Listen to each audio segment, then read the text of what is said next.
The water had gone grey an hour ago, but Marcus Webb kept his hands in it anyway. The skin across his knuckles had cracked sometime around midnight, thin splits that opened white before the dishwater seeped in and made them sting, and he watched the small pain with the same quiet attention he gave everything else in that diner at 2 in the morning. Which is to say, he noticed it completely and said nothing about it at all. This is Marcus Webb.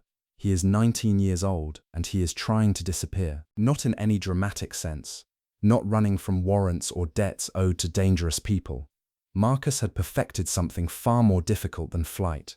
He had learned through years of patient practice how to stand in a room full of people and take up no more space than a piece of furniture. The fluorescent tubes above the dish station buzzed at a frequency most people stopped hearing after 10 minutes. Marcus had stopped hearing it after 10 months.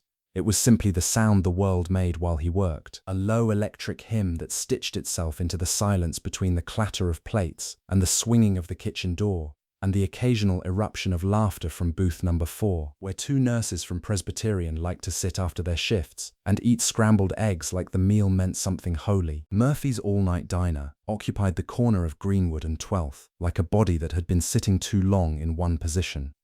It ached in its bones. The linoleum had surrendered its pattern decades ago, worn to a pale nothing, along the paths between the counter and the booths, and the chrome stools along the bar carried the dull fingerprint haze of 10,000 anonymous hands. None of this was ugly to Marcus. It was honest. A place could only look like Murphy's if it had been used for exactly what it was meant for, night after night, without pretending to be something else. He respected that. He understood it in the way a person understands a language they never had to be taught. He pulled a plate from the water, ran his thumb along the rim to check for grease, found none, and set it in the drying rack with a sound so soft it barely registered above the fluorescent hum. Then the next plate, then a coffee mug with a hairline crack running down from the lip that he knew the owner, Teddy, would never replace because Teddy believed everything deserved to keep working as long as it could still hold what it was supposed to hold. Marcus had never discussed this philosophy with Teddy. He simply understood it from the way the man behaved, and he filed it alongside every other quiet observation he had made about people who did not know they were being studied. The nurses in booth 4 were gathering their things. Marcus tracked the movement without looking up. Purse straps over shoulders. The particular scrape of a tip being slid beneath a saucer. He knew it would be $2.75 before either of them stood. Brenda always tipped a flat $1.50. Carla matched it but shorted a quarter because she believed exact change was something only anxious people carried. They were kind women. They had never once asked Marcus his name, and he had never offered it, and this arrangement suited everyone involved. The door swung shut behind them, and the diner exhaled. Murphy's was not the kind of place that emptied. It simply thinned, the way a river does in drought, the bones of it still there, still wet, but showing what lay underneath. The counter stools with their cracked vinyl, the floorboards near the kitchen that bowed under the weight of 40 years of feet that never belonged to anyone important, the jukebox in the corner that had not worked since before Marcus was born, but still glowed a faint amber, as though it remembered music and refused to let go of the warmth it had made. This is Marcus Webb. He was 19 years old, and he was trying to disappear, not in the way people mean when they say it about runaways or fugitives or boys who fall through the cracks of systems designed with cracks already in them. Marcus was not running from anything. He had simply learned, early and completely, that a person who takes up no space cannot be displaced, that if you move quietly enough, grief cannot find your address. He drained the sink. The water swirled grey and slow, pulling with it the grease and lemon pulp and small evidence of other people's meals. He wiped down the steel basin with a rag he had folded into a perfect square because he folded everything into perfect squares, and he hung it over the faucet to dry. Then he stood still for a moment, the way he always did when the work ran out, because stillness was the part that cost him. 3 nights that week, Marcus had slept in the storage closet behind the kitchen. Not because he had nowhere else to go. He had a room, paid through the month, 7 blocks east in a building where the hallway lights worked on alternating floors. But Miss Ruby's heating bill had arrived on a Tuesday with a number printed in red, and Marcus had seen it on her kitchen table before she could slide the church bulletin over it. She was 71 years old. She was his grandmother, and she had raised him with hands that could stretch a single chicken into 4 days of meals. But she could not stretch a fixed income past the laws of arithmetic. So Marcus had called his landlord and said he would be late. Then he walked to the gas company office on Broad Street and paid the bill in cash, counting out each 20 with the kind of care that made the clerk look up from her screen, because people who count money that slowly are people for whom each bill has a name. Miss Ruby never knew. That was the point. That was always the point. 3 nights a week now, Marcus slept in the storage closet behind the kitchen at Murphy's. He had arranged it with a quiet negotiation that cost him nothing but pride. He would close every shift, mop the floors twice instead of once, and in return the night manager would leave the deadbolt unlocked and look the other direction. The closet smelled of industrial degreaser and the ghost of every onion ever diced in that building. He kept a sleeping bag rolled tight behind a tower of napkin boxes, and he set his phone alarm for 5:15 so he could be upright and invisible before the morning cook arrived at 6. He did not feel sorry for himself. That is worth saying, because most people would. Most people, sleeping on a concrete floor so their grandmother could wake up in a warm house, would have built a story around their own sacrifice, would have carried it like a banner, or at least a wound. Marcus carried it like a bus pass, just another thing in his pocket, just another way to get from one end of the day to the other. The last customer left at 2:10. A woman in a rain-spotted coat who had been nursing the same cup of coffee for an hour, reading a paperback with its spine cracked so far back the cover almost touched itself. She left $1.50 on the table and did not look at Marcus when she passed. Nobody ever did. He had perfected that, the architecture of not being seen. He cleared her cup, wiped the table in 3 practice circles, and turned the chairs upside down one by one, their legs pointing at the ceiling like small surrenders. The register had already been counted. The floors were done. Marcus pulled his jacket from the hook by the back door, and out of habit, the way a man touches his chest to make sure his heart is still going, he reached into his pocket and counted what was there. $6.40. Same as yesterday, same as the day before that. The number did not surprise him. It was less a number and more a weather pattern, something fixed and ambient, the climate of his life. He pressed his thumb against the quarters and felt their ridged edges like tiny vertebrae. Then he zipped his jacket to the throat and stepped out into the cold. The alley behind Murphy's was the kind of dark that had texture, that pressed against the skin. Marcus turned the key in the deadbolt, heard it click, and started toward the street. That was when he saw it. A white envelope, clean and dry despite the damp night air, tucked beneath the windshield wiper of a grey sedan he had never seen parked there before. His full name was written across the front in careful, deliberate handwriting. First, middle, last, in a hand he did not recognize. Nobody called him by his middle name. Almost nobody knew it. He had not told a soul where he slept. Table 6 hadn't seated a paying customer in 3 days, and now it held a man whose hands searched his own pockets like they were rooms in a house he no longer owned. I watched him do it twice. The left jacket pocket first, a slow, careful reach, fingers pressing against the lining as though something might have slipped through. Then the right, then both trouser pockets, patted flat with the palms. Then the jacket again, because the mind refuses what the hands already know. There was nothing in those pockets. Hadn't been for a while, judging by the way his shoulders didn't drop when he came up empty. Disappointment requires surprise, and Walter Okafor had stopped being surprised by absence a long time ago. He was 63 years old that October. Thin in the way that isn't a choice, the kind of thin that happens to a body when meals become negotiations with pride. His overcoat was good wool, 15 years past its prime, brushed so many times the fibers had taken on a dull shine like the pelt of an old dog. He sat upright in that booth, the way certain men do when the world has taken nearly everything, but hasn't yet reached their posture.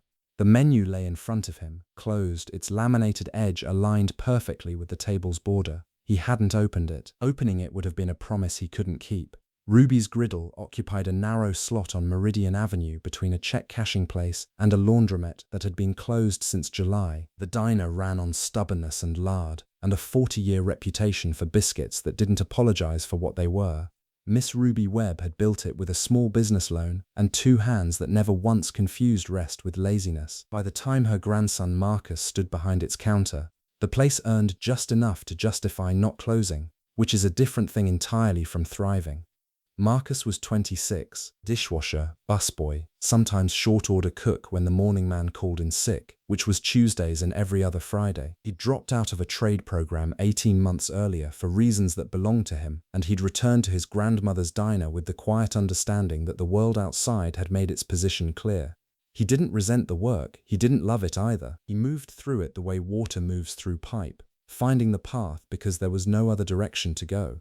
From behind the register, Marcus had a clean sightline to every booth. He saw Walter sit down, he saw the hands go into the pockets and come back with nothing. He saw the menu stay closed, and he understood that geometry immediately, the distance between hunger and the ability to answer it. He understood it because he'd measured that distance in his own life more than once, and the rulers never got shorter. What happened next is the part that mattered, not because it was dramatic, because it wasn't. Marcus reached beneath the register and pulled out a fold of bills he kept rubber-banded in the cash tray's false bottom. $11. Not emergency money. That category had been exhausted 2 months ago. This was bus fare, 4 miles of dark road between the diner and the apartment he shared with Miss Ruby, and those 4 miles had a way of reminding a man his knees were older than his ambitions. He'd set the money aside that morning, the way a person sets aside breath before diving under.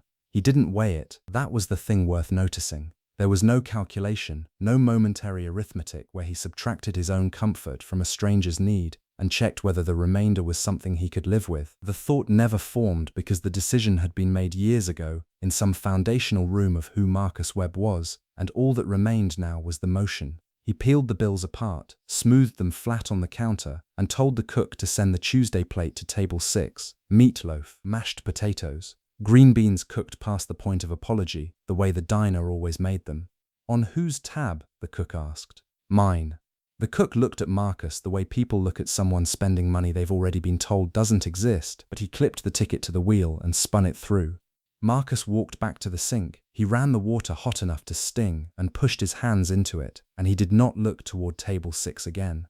Not because he was performing humility, because looking would have changed the shape of what he'd done. It would have turned a gift into a transaction, one where the currency was gratitude, and gratitude, once expected, becomes debt. He knew the difference. He knew it the way his mother had taught him, not with words but with the way she moved through the world, leaving things behind her that people found only after she'd rounded the corner. The plate crossed the diner in the hands of a waitress who hadn't asked questions. She set it down in front of Walter Okafor, and the ceramic touched the table with a sound so small it shouldn't have mattered. But certain sounds arrive at the exact frequency a life is already vibrating, and they become the loudest thing in the room.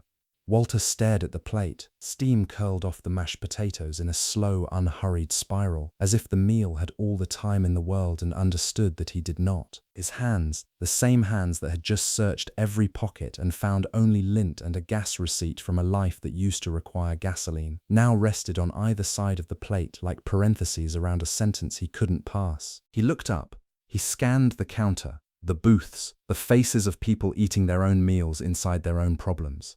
Nobody met his eyes. Nobody shifted in their seat or offered that small conspiratorial nod that says asterisk, yes, it was me, you're welcome. Asterisk, the diner hummed along in its ordinary frequencies. Fork against plate, coffee against cup, the low murmur of people who had just enough to talk about nothing important. Walter turned toward the kitchen window, but all he could see through the pass was a pair of shoulders bent over a sink, arms moving in the steady, mechanical rhythm of a man washing dishes the way the tide washes shore. Back and forth, no flourish, no pause. Marcus Webb did not look up. He had decided, somewhere between the register and the sink, that looking up would ruin it. Not for Walter. Walter didn't know his name, didn't know the shape of his face, wouldn't have recognized him in a lineup of one. No, looking up would ruin it for Marcus himself. It would transform the act into a transaction, would hang a price tag on a thing he needed to remain priceless. So he kept his hands in the grey water and scrubbed a pot that was already clean and let the clatter of the kitchen fill the space where pride might have otherwise tried to nest. $11. That was what the plate had cost. The same $11 Marcus had folded into a tight square that morning and tucked into his left shoe. Bus fare, the only distance between a shift that ended at 11 and a bed he could reach by midnight. Without it, the route home was 4 miles of unlit sidewalk along Carver Boulevard, past the boarded-up savings and loan, past the lot where someone's German shepherd barked at the dark like the dark had personally wronged it. His feet would ache by the second mile. His knees would remember their age by the third. He would not mention any of this to anyone because Marcus Webb had long ago stopped believing that sacrifice required an audience. He rinsed the pot, set it on the drying rack, picked up the next one. At table 6, Walter lifted his fork. He ate slowly, the way a man eats when he suspects the meal might be a dream, and chewing too fast could wake him. Every few bites he paused and glanced toward the kitchen again, searching for a clue, a gesture, some thread he could follow back to its origin. He found nothing, just the sound of water running and dishes being stacked by someone whose back never turned. Walter would remember that meal for the rest of his life. He would describe it to strangers. He would return to that diner 9 times over the next 6 months, ordering nothing, sitting at table 6, waiting to recognize the person who had fed him on the worst night of his 57 years. And when he finally found Marcus Webb, it would cost Marcus everything he had left. Miss Ruby's oxygen concentrator had a rhythm like a second heartbeat in the apartment, one that never rested, never varied, and had replaced silence so completely that Marcus only noticed it when the power went out. He eased the front door shut with both hands, the way he always did, one on the knob, one flat against the frame, because the hinges had a scream in them that no amount of WD-40 could quiet. The hallway behind him still held the cold from the stairwell, and he could feel it clinging to his jacket, to the skin beneath his collar, reluctant to let go. 4:50 in the morning. The sky through the kitchen window wasn't black anymore but hadn't committed to anything else, just a bruised grey that hung over the rooftops like an apology nobody had asked for. She was already at the table, of course she was. Miss Ruby Webb hadn't slept through a full night since before the diagnosis, and that was going on 7 years now. Her lungs worked in shifts, trading off which one would struggle and which one would merely underperform, and the concentrator beside her chair fed her a thin stream of oxygen through a cannula she'd long stopped being self-conscious about. She sat in her housecoat, the green one with the pearl buttons that she ironed every Sunday like it was church clothes, and her hands were wrapped around a mug of something that had stopped steaming a while ago. Tea, probably. She'd given up coffee when the doctor told her to, which was the only instruction from any doctor she'd ever followed without argument. "Boots," she said, without looking up. He unlaced them at the door, set them on the mat she kept there, the one with the rooster on it that had faded to a suggestion of a rooster. His socks were damp. He didn't mention it. The kitchen was small enough that 2 people sitting at the table could both reach the stove if they leaned, and Miss Ruby had made it the warmest square footage in the building through sheer force of will. Photographs crowded the refrigerator door. Marcus at 8 in a too big suit. Marcus at 15 holding a certificate from a summer program he barely remembered. A Polaroid of his mother before she became someone Miss Ruby didn't talk about. Yellow curtains she'd sewn herself. A ceramic angel on the windowsill with one wing glued back on crooked, which she said gave it character. She'd made grits. He could see the pot on the back burner, the lid set slightly ajar the way she always left it so the steam could escape. Beside it, a skillet with the remnants of turkey sausage cut into coins. She'd already eaten, her plate was in the dish rack, washed and drying, but she'd left his portion covered with a second plate, an inverted dome keeping the heat in. He sat down across from her and pulled the plate toward him. The warmth came through the ceramic and settled into his palms, and he held it there a moment longer than he needed to. "Long night," she said, not a question. "Always is," he said, and forked a bite of grits. They were perfect, salted right, butter stirred in while they were still loose enough to absorb it. She'd been making them the same way for 30 years, and in 30 years they'd never tasted like anything other than exactly what he needed. Miss Ruby sat with her hands folded around a coffee mug she wasn't drinking from. The oxygen cannula traced its familiar path across her cheeks, the tubing disappearing behind her ears like reading glasses she never took off. She watched him eat the way she'd always watched him eat, with a patience that suggested she had arrived at some conclusion about him long ago and was simply waiting for him to catch up. He didn't mention the $12. He didn't mention the bus shelter, or the cold, or the way his knees had started to ache on the stairs. These were facts about the world, and Miss Ruby had her own inventory of those. The concentrator's electricity bill, the inhaler copays, the particular cruelty of lungs that wouldn't hold what they were given. They didn't trade hardships across this table. That wasn't the currency here. "Ate 2 pieces of that sausage standing up," she said, and the corner of her mouth moved. "Couldn't help myself. Left you 3. 3's plenty."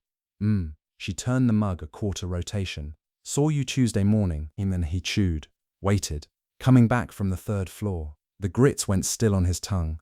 He swallowed carefully, and the sound of the concentrator filled the space where his answer should have been. "Push, pull, push, pull." He set his fork down. "Was checking on the radiator," he said. "Okafor's been running cold."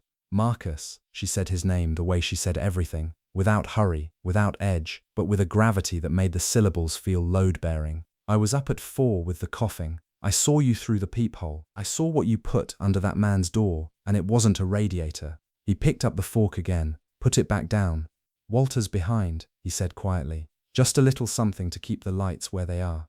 I know what it was. She unfolded her hands from the mug and laid them flat on the table, fingers spread, as though she was steadying something only she could feel. "And I know it wasn't the first time. I know about the girl on 7 with the baby. I know about the detergent you leave in the laundry room like it grew there on its own." The kitchen shrank. Not physically, the walls didn't move, the ceiling didn't lower, but the air between them thinned until there was nowhere for him to stand that she couldn't see. He'd built his generosities like dead drops, small and anonymous and untraceable. He'd done it that way on purpose, because kindness with a return address wasn't kindness, it was commerce, and she'd been keeping a ledger he never authorized. "Mama," he started. "I'm not fussing," she said. "I'm paying attention, there's a difference." He set his fork down, not because he was finished eating, but because he needed something to do with the stillness she'd forced on him. The eggs had gone lukewarm, the bread had the texture of something patient, dense, quiet, waiting to be useful. Like everything Miss Ruby made, it asked nothing of you except that you sit long enough to receive it. She watched him across the table the way she always did, not staring, not searching, just present. The way a riverbank is present to the water that keeps trying to leave it. The oxygen concentrator pulsed its mechanical lullaby from the bedroom, and between those pulses, he could hear her breathing. The slight whistle at the top of each inhale, the wet catch at the bottom. COPD had rewritten the soundtrack of their lives so gradually that Marcus sometimes forgot what her breathing used to sound like. Clean, effortless, something she never had to think about. Now every breath was a negotiation. "You give like you're apologizing for something," she said. She wasn't accusing him. She was reading from the ledger, the one she kept behind her eyes, and her voice carried the same cadence it always did when she was about to plant something in him. Something that wouldn't bloom for weeks, maybe months, maybe years. Like if anyone caught you being decent, they'd take it away. He almost answered, almost told her that decency with witnesses became performance, that the only honest good was the kind that left no fingerprints. But she already knew what he thought. She'd raised the architecture of it. What she was doing now was different. She was testing the foundation. "Good things take a longer road home, baby." She said it the way she always said it, not like advice, but like geography, like she was describing a map she'd walked herself, blisters and all, and was simply reporting what she'd found.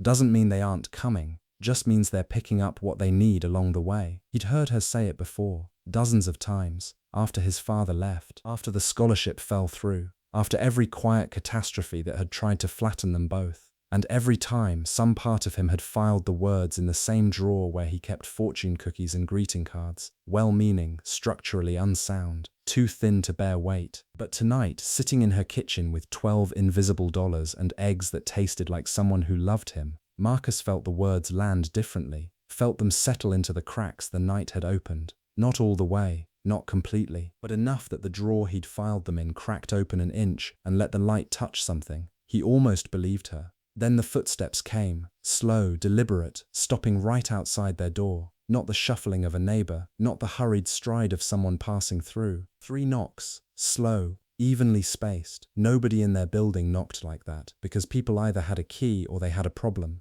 Jerome leaned against the brick wall outside the diner, holding a phone still wrapped in plastic. And the streetlight caught his face in a way that made him look 5 years younger than he had that morning. I had seen that look before.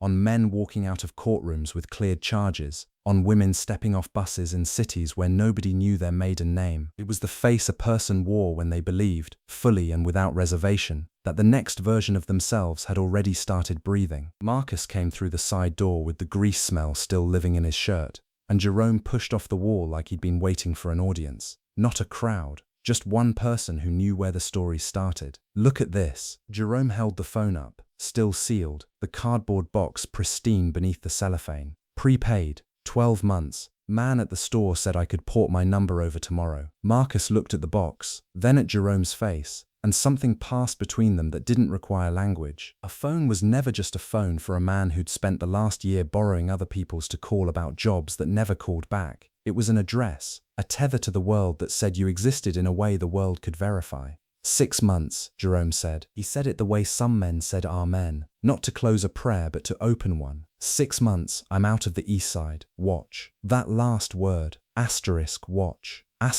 Marcus heard it land somewhere between a dare and a confession. Jerome wasn't asking Marcus to believe in him. He was asking himself, out loud in front of a witness, so the promise couldn't curl up and die in the privacy of his own skull. There was courage in that. The kind most people confused for arrogance because they'd never had to bet on themselves with empty pockets. Marcus smiled, not the polite smile he gave customers who left 70 cents on a $14 tab, the real one, the one that lived deeper in his face and came out so rarely that Jerome blinked when he saw it. "I believe you," Marcus said. And he did. That was the thing about Marcus Webb that most people missed. The thing I'd watched operate in him like a second circulatory system. His belief in other people wasn't naive. It was structural. He'd built himself around it the way old cathedrals were built around silence. Not because silence was easy, but because everything else depended on having a space that held. Jerome tucked the phone box under his arm and walked north, his stride loose and certain, and Marcus watched him until the streetlight gave him up to the dark.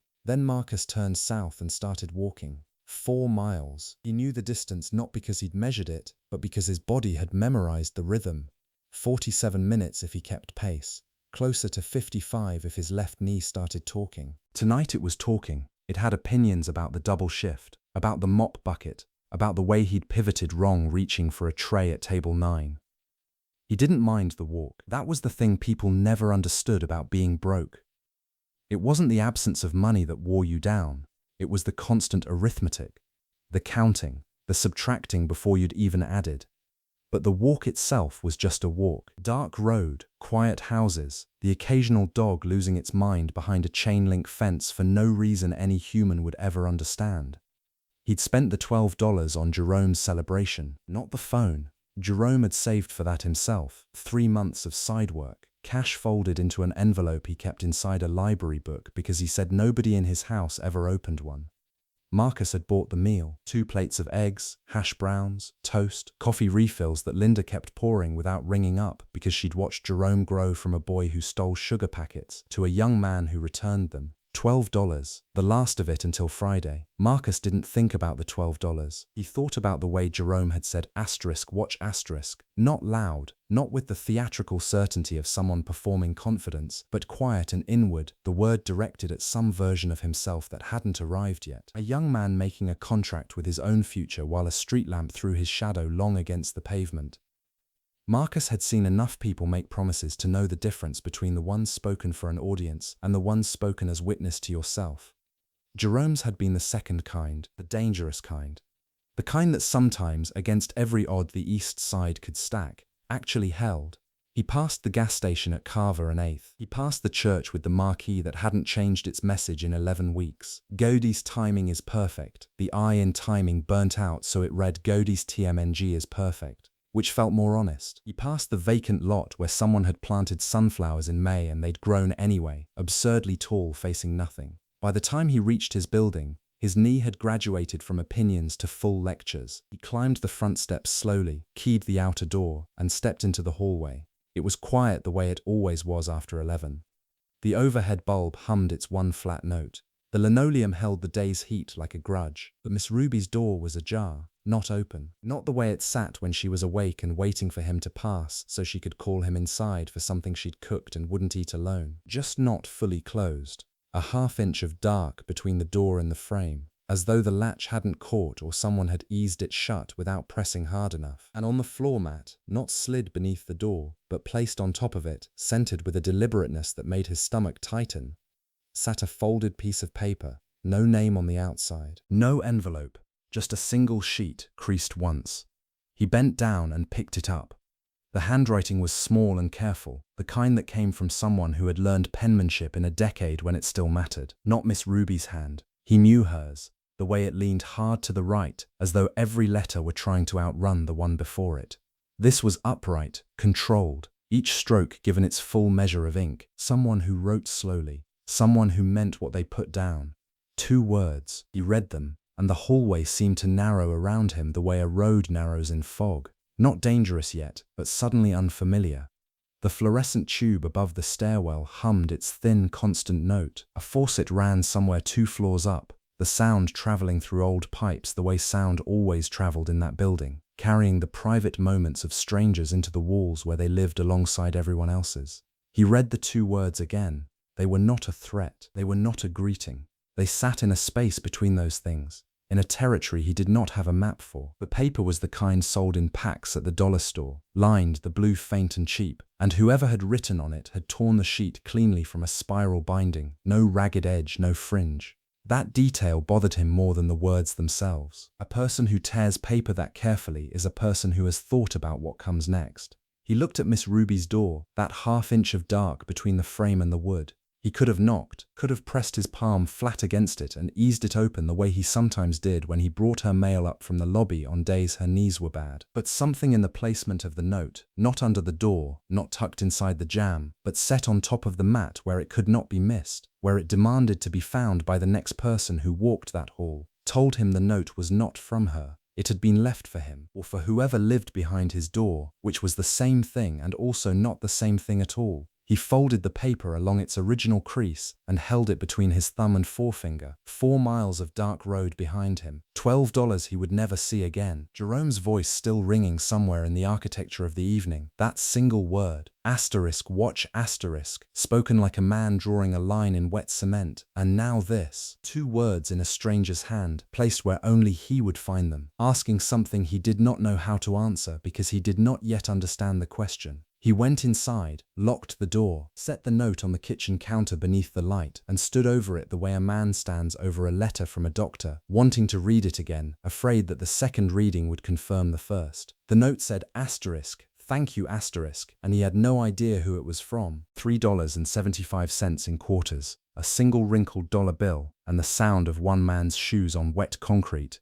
That was everything Marcus Webb owned at 3:17 in the morning. The city had gone quiet the way cities do at that hour.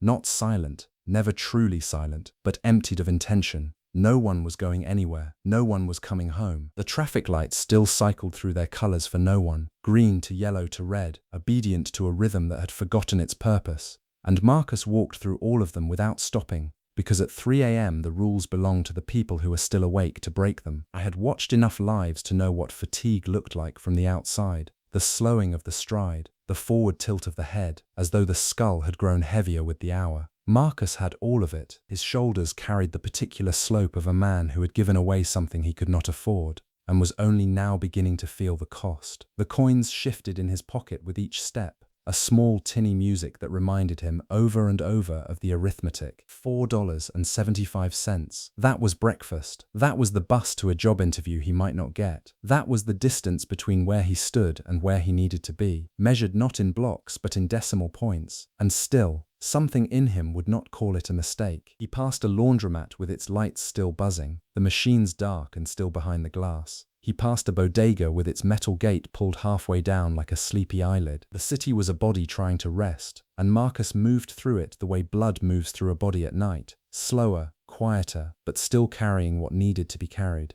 His mind kept returning to the diner, not to the conversation, not to the words he had exchanged with the old man at the counter. Those had already begun to blur at the edges. What stayed was something smaller, something his hands remembered more than his mind did. The man's fingers around the coffee cup. Marcus had noticed them when the man reached across the counter. The way the hand traveled through the air with a kind of cautious negotiation, as though the space between intention and object had become a distance that required courage. The fingers trembling, not violently, not the dramatic shake of illness, but the fine, persistent vibration of something wound too tight for too long. The cup had rattled once against the saucer when he finally gripped it, and the man had looked down at his own hand with an expression Marcus recognized but could not yet name.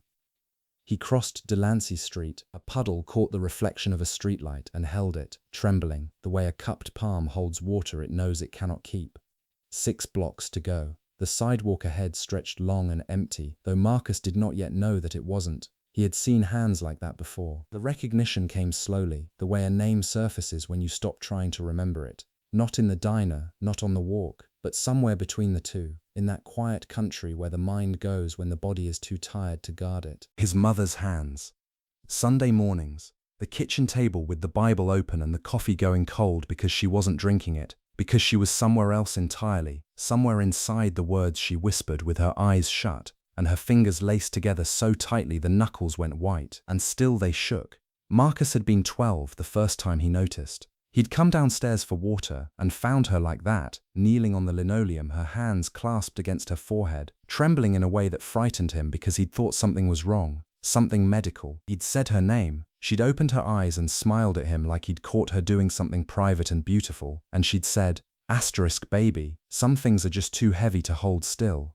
He hadn't understood then. He understood now. The old man's hands hadn't been shaking from age. They hadn't been shaking from cold, though the diner had been drafty near the window where he sat. They'd been shaking from the accumulated weight of reaching for a cup, for a door handle, for a phone that didn't ring, for the shoulder of someone who wasn't there anymore, and finding, each time, only the object itself, never the thing behind the object, never the proof that the reaching mattered to anyone other than himself. He wasn't reaching for coffee, he was reaching for witness. Marcus slowed his pace without meaning to. The quarters shifted in his pocket, 4 of them plus the old dollar bill. And the math was simple and merciless. $4.75 would not pay rent, would not fix the radiator, would not buy his mother the arthritis cream she needed but never mentioned. $4.75 was nothing, and yet he had given away more than that tonight, buying a stranger a meal he could not afford. And the strange thing, the thing that made no sense against the arithmetic, was that he felt less empty than he had walking into that diner with $11 in his hand. The feeling you most want to feel, you have to give it first. Nobody said that to Marcus. No voice from the sky, no revelation on a burning street corner. It arrived the way most true things arrive, without announcement, without thunder, slipping in through a door he hadn't known was open. It settled into him the way cold settles into pavement. Quietly, completely, as though it had always been there and was only now making itself known. He looked up, 6 blocks ahead, past the darkened bodegas and the sleeping laundromat and the fire hydrant that had leaked all summer. Someone was sitting on the bench outside his building. Even from that distance, he knew it wasn't a stranger. There is a way that familiar bodies occupy space, a signature written not in features but in posture, in the particular angle of a bowed head, in the geometry of shoulders that have carried specific burdens you have watched them carry. Marcus had spent 26 years learning one person's geometry. He could have identified that silhouette from twice the distance, in twice the dark. But he didn't quicken his pace. Something in him understood that whatever waited on that bench had been waiting long enough that another few minutes wouldn't matter, and something else in him, something deeper, something the night had loosened, needed the remaining blocks to finish becoming whoever he was becoming, because he was not the same man who had left his apartment 14 hours earlier. The arithmetic was the same. The $4.75 was actually less than what he'd started with, but the ledger had changed in a column he hadn't known existed, and the balance there, the invisible one, felt different, fuller. Not full, but no longer hemorrhaging. He passed the laundromat where he'd once helped an elderly Dominican woman carry 6 bags of wet sheets to her car in the rain. She'd tried to pay him $2, he'd refused. She'd called him mijo*, and touched his face with a hand that smelled like lavender detergent, and he had carried that warmth for 3 days like a coal in his chest. He thought about that now. He thought about the diner, about Walter O'Cuffer, about hands that shook not from weakness but from the accumulated weight of holding on when every reasonable voice said let go. He thought about what it cost to see someone, really see them. Not the transaction of it, not the performance, but the actual seeing. The moment when you look at another human being and recognize the full catastrophe of their living, and instead of turning away, you stay. You stay and you pour the coffee. You stay and you let them talk about a dead wife's name. You stay. That was what the old man's hands had been reaching for. Not caffeine, not warmth, proof. Proof that the world still contained people who would notice a tremor and not look away. Marcus was 4 blocks out now. 3. The figure on the bench hadn't moved, hadn't shifted, sat with the particular stillness of someone who had resolved to remain in that spot until the thing they needed to happen happened, no matter how long the night demanded. 2 blocks. He could see the shape of a bag at the figure's feet, something large, something packed. 1 block. The streetlight caught the figure's face as it lifted, and Marcus stopped breathing. It was his mother, and she had a suitcase, and even from half a block away he could see that her hands were shaking. Marcus Webb's notebook had 47 pages filled by then. Each one dated a Tuesday, and not a single page contained good news. I watched him carry that composition book the way other young men carried their phones. Always within reach, always open to the next blank line. He hadn't bought it because he fancied himself a writer. He'd bought it because his grandmother's medication schedule changed every other week, and the pharmacist spoke too fast. and Marcus had learnt the hard way that memory was a liar dressed in confidence. So he wrote things down. Dosages, shift times, assignment deadlines, the small, relentless arithmetic of a life that couldn't afford a single miscalculation. Weeks passed the way they do when nothing breaks and nothing blooms, one indistinguishable morning folding into the next. Marcus rose at 5:15. He microwaved oatmeal for Miss Ruby, set her pills on the kitchen counter in the order she was supposed to take them, left 2 glasses of water because she always knocked one over reaching for the remote. Then he caught the 6:12 bus to the diner, tied his apron, and started filling sugar dispensers before the first customer sat down. By 2 o'clock he was on campus, sliding into a lecture hall seat still warm from whoever had it before him, cracking that notebook open to a fresh page. By 6 he was back at Miss Ruby's, heating soup, checking her ankles for swelling the way the visiting nurse had taught him. By 10 he was asleep, or something close to it, that shallow preparatory rest of someone who knows the alarm is already set. There was no arc to those weeks, no inciting incident, no mentor appearing with a golden envelope, just repetition so steady it wore grooves in the hours, the way a river cuts stone not through force but through the sheer stubbornness of showing up. Tuesday after Tuesday, the notebook pages filled with the ordinary testimony of endurance. Asterisk Miss Ruby's lisinopril upped to 20 milligrams. Econ midterm Thursday. Diner short-staffed. Double shift Saturday. Call insurance before Monday. Nobody remarked on it. That was the thing about virtue practiced in silence. It made no sound. No algorithm promoted it. No neighbor leaned over a fence to say, asterisk I see what you're doing, son. The world simply absorbed Marcus's steadiness the way soil absorbs rain, offering no receipt. And I knew, because I had watched enough lives to know, that this silence was its own kind of test. Not the dramatic kind, not fire or flood. The other kind, the one that hollows people out so gradually they don't notice they're empty until they try to stand and find their legs have forgotten why. The test of unrewarded mornings, of doing the right thing on a Tuesday when Wednesday promises nothing different. Marcus was in the middle of that test, and he didn't even know it. He just kept filling pages. Then one morning in late October, he looked up from the counter he was wiping and saw something through the diner's front window that stopped his hand mid-circle. Jerome Watts was carrying a flat-screen television into the building across the street, brand new, still in the box. 2 men Marcus didn't recognize held the door open for him, and Jerome walked through it the way people walk into places they own, chin level, shoulders squared, not hurrying for anyone. The building was the Langford, a renovated brownstone with iron railings and a buzzer system that actually worked. 6 months ago it had been gutted apartments and a condemned notice. Now it had Jerome Watts and a flat-screen television and men who held doors. Marcus watched him disappear inside. Then he finished wiping the counter. He didn't say anything about it to the morning cook. Didn't mention it when he refilled the napkin dispensers or married the ketchup bottles or swept the mat by the front door. The one that said welcome in letters so faded you had to already know the word to read it. He just worked. The diner window faced the Langford, the way a confession booth faces God. You couldn't avoid it, and it saw everything whether you wanted it to or not. Over the next week, Marcus learned Jerome's schedule by accident. Mornings, a black Charger pulled up and Jerome climbed in. Afternoons, sometimes 2 cars.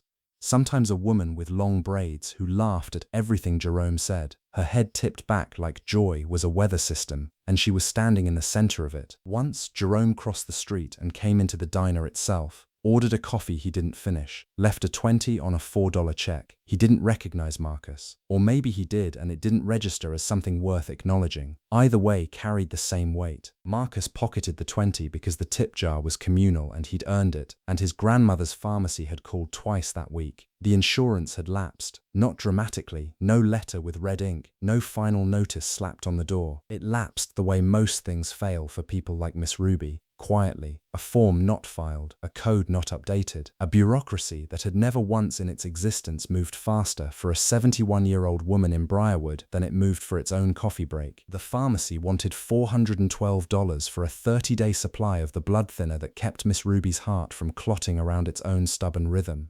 $412 was 2 weeks of Marcus's shifts. It was also the entire contents of the envelope Miss Ruby kept rubber-banded in the flour canister, the one she thought Marcus didn't know about. He paid it, drove to the pharmacy on his lunch break, handed over the debit card, watched the number drain from his account like water finding a crack in concrete.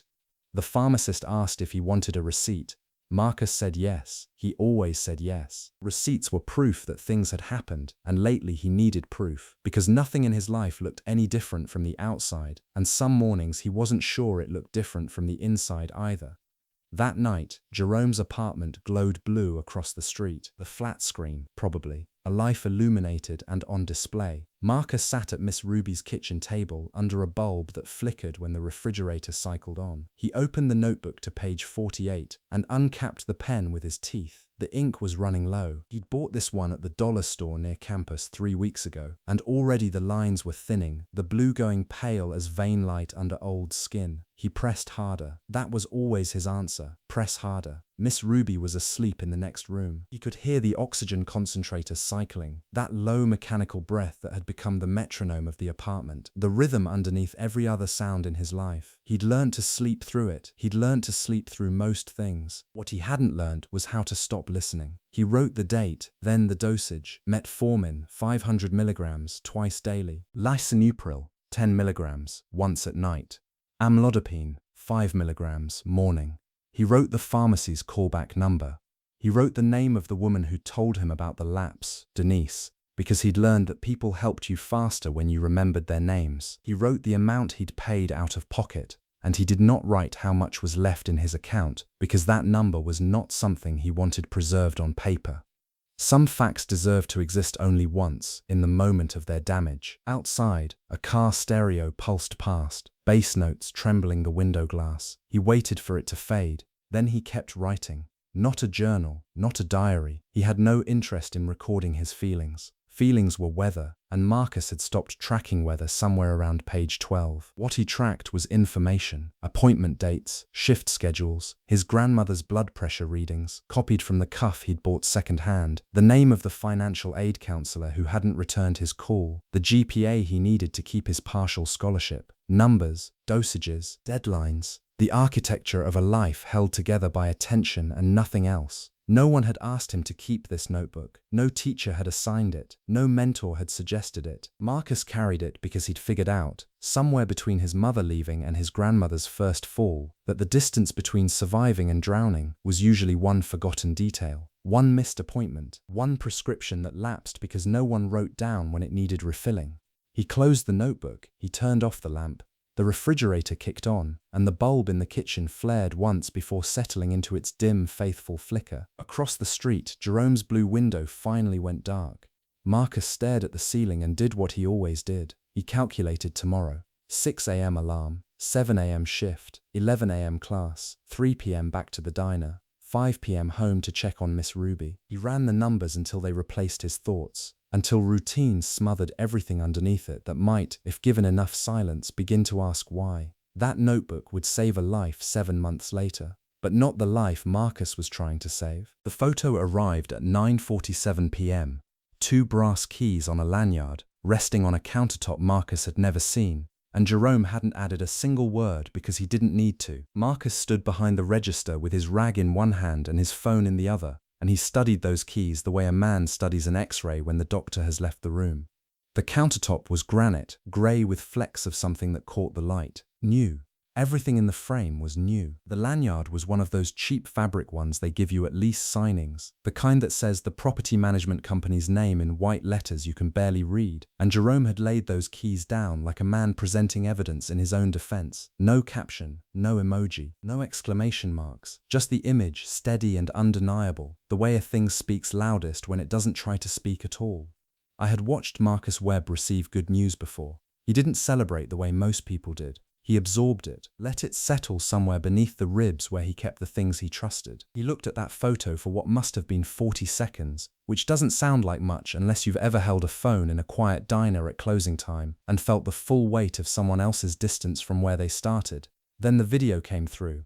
90 seconds. Jerome's voice narrating over shaky footage of an empty apartment that was already more than empty. It was becoming something. A couch still wrapped in plastic. A kitchen with a window that caught the last copper light of the city. Jerome panned slow across the view, and there it was, small but unmistakable against the skyline. The Langford building, that old brick tower Marcus could see from the diner's front window on any clear night. Jerome didn't point it out. He didn't have to. The camera lingered there for just a beat longer than everything else, and that beat said what a caption never could. Jerome's voice in the video carried a pride he made no effort to fold down or tuck away. It was raw and full-throated, almost musical, the way a young man sounds when he has done something no one expected him to do and he's standing in the proof of it. He said something about the water pressure. He laughed about the closet being small. He called the bedroom my room twice, and each time the words landed different. The first time like discovery, the second like ownership. Marcus watched it through, then he watched it again. Not because he missed anything,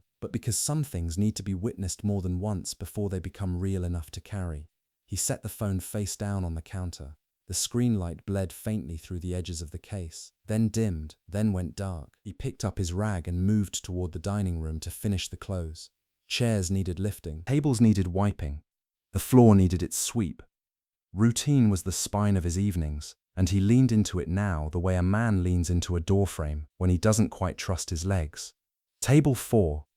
Table 5. He worked his way through them without thinking, muscle memory guiding the rag in long arcs across laminate that had seen 10,000 elbows. Then he reached table 6. The wallet was half wedged between the booth seat and the wall. The leather so worn it had gone soft as cloth. He almost mistook it for a glove. His fingers found it when he reached to wipe the crumb line along the seat crack, and he pulled it free with the careless motion of a man who had found 100 wallets in 100 booths across 100 closing shifts. He opened it the way he always did, looking for a name, an address, something that would tell him where to send it or who to call. No cash inside, not a single bill, just a state ID behind a scratched plastic window, and Marcus tilted it toward the fluorescent light to read the name. Walter Okafor. He stood there. 3 weeks. The old man had come in 3 weeks ago, sat right here at this table, ordered coffee and a plate he barely touched, left a tip that was too generous for the meal, and walked out without saying much of anything. Marcus remembered him because of the silence, not the uncomfortable kind, but the kind that had weight to it, the kind that filled the booth like furniture. He had noticed Walter the way you notice a ship on the horizon, present, distant, moving at its own pace towards something you couldn't name. And now the man's wallet was here, under the same table, as if it had been waiting. Marcus turned it over. The leather had been handled so often that the dye had worn away at the fold, leaving a pale line like a scar across the center. He opened it again, slower this time, and felt something behind the ID, a small square of paper.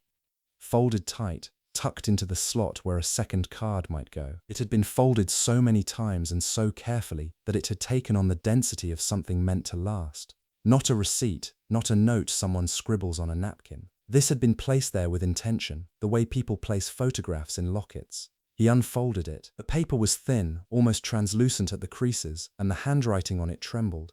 Not from carelessness, from the effort of steadying a hand that no longer obeyed. A phone number written in blue ink that had faded toward grey, and beneath it a name. Diane Okafor. Marcus read it twice.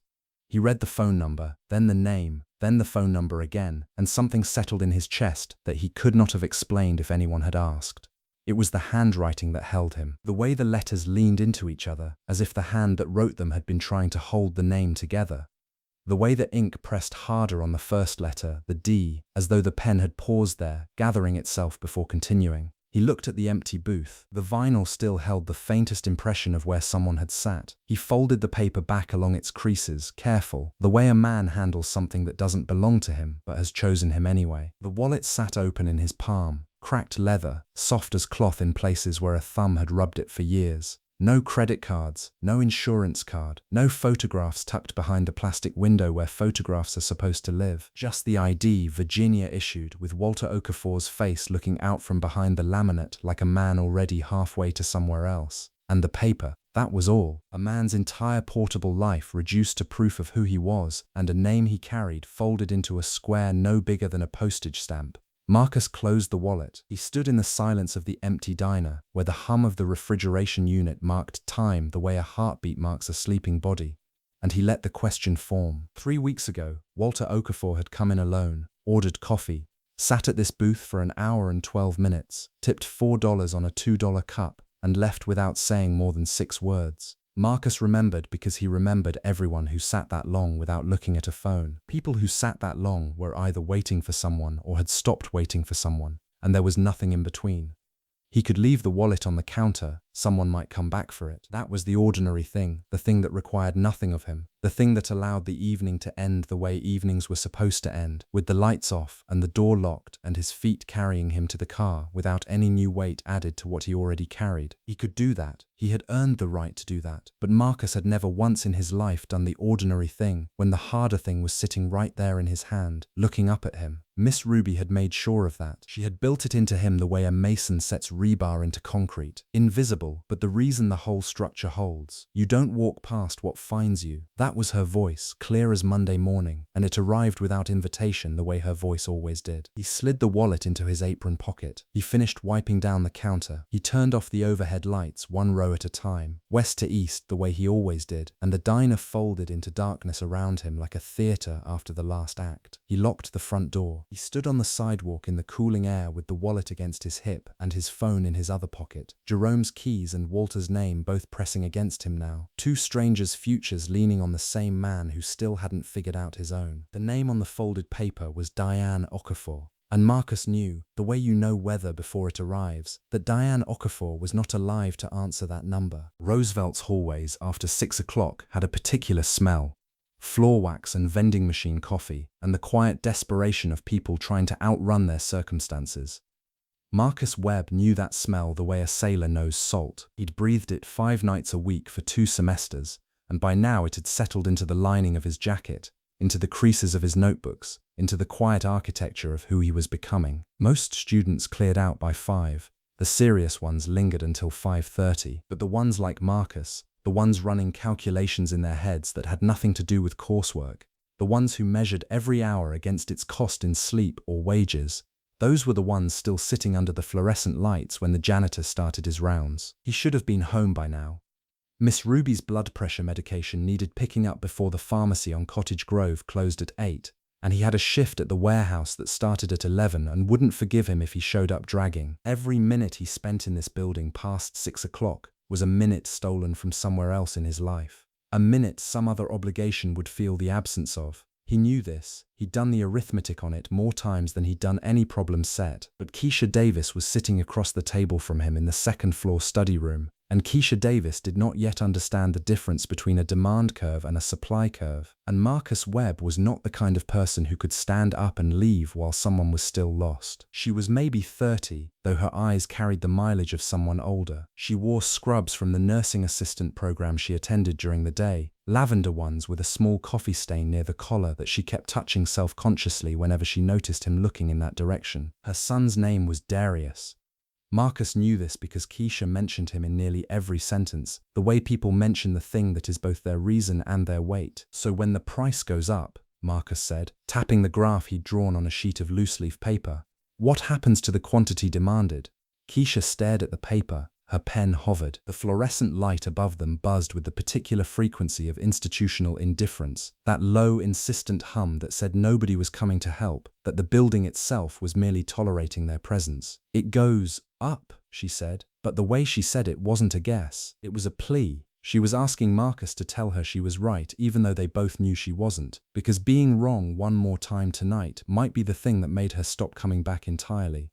Marcus watched her face. He saw something there he recognized. Not confusion exactly, but the particular exhaustion of a person who has been pretending to understand for so long that the pretending itself has become a second job. He'd worn that expression himself, years ago, in rooms not so different from this one. He didn't correct her, not directly. That was the trick nobody taught you about teaching, that the fastest way to lose someone was to tell them they were wrong. Instead, he pulled the notebook toward him and drew a simple graph, not the textbook version with its sterile axes and labeled curves, but something rougher, something human. He drew a grocery store, drew stick figures walking in, drew a price tag on a gallon of milk. When milk costs $2, he said, how many people buy it? Everybody, Keisha said. And when it costs 10? Nobody, unless they got a baby. He let that sit. Let her own answer teach her what the textbook couldn't. Then he pointed back to the original problem, and he watched the distance close behind her eyes, the slow, almost physical sensation of a concept finding its footing in someone's mind. She blinked, looked down at the graph, looked up at him. The curve goes down, she said. And this time it wasn't a plea, it was hers. Marcus felt something settle in his chest, warm and clean, like the first sip of coffee after a long night. He'd given her 3 different doors into the same room, and she'd walked through the third one on her own feet. That mattered. Not because it would show up on any transcript of his, but because it was the kind of thing you did when no one was grading you for doing it. They worked through 2 more problems. Keisha's pencil moved faster now. Her posture changed. She sat forward instead of back, leaning into the work rather than bracing against it.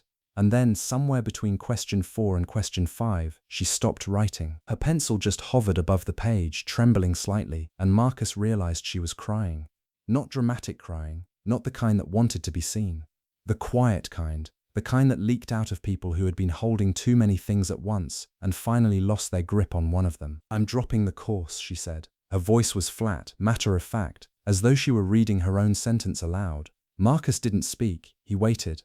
"I can't get the textbook for Unit 3. I've been using Darnell's notes, but Darnell's dropping too, and I can't." She wiped her face with the back of her hand, angry at herself for the tears.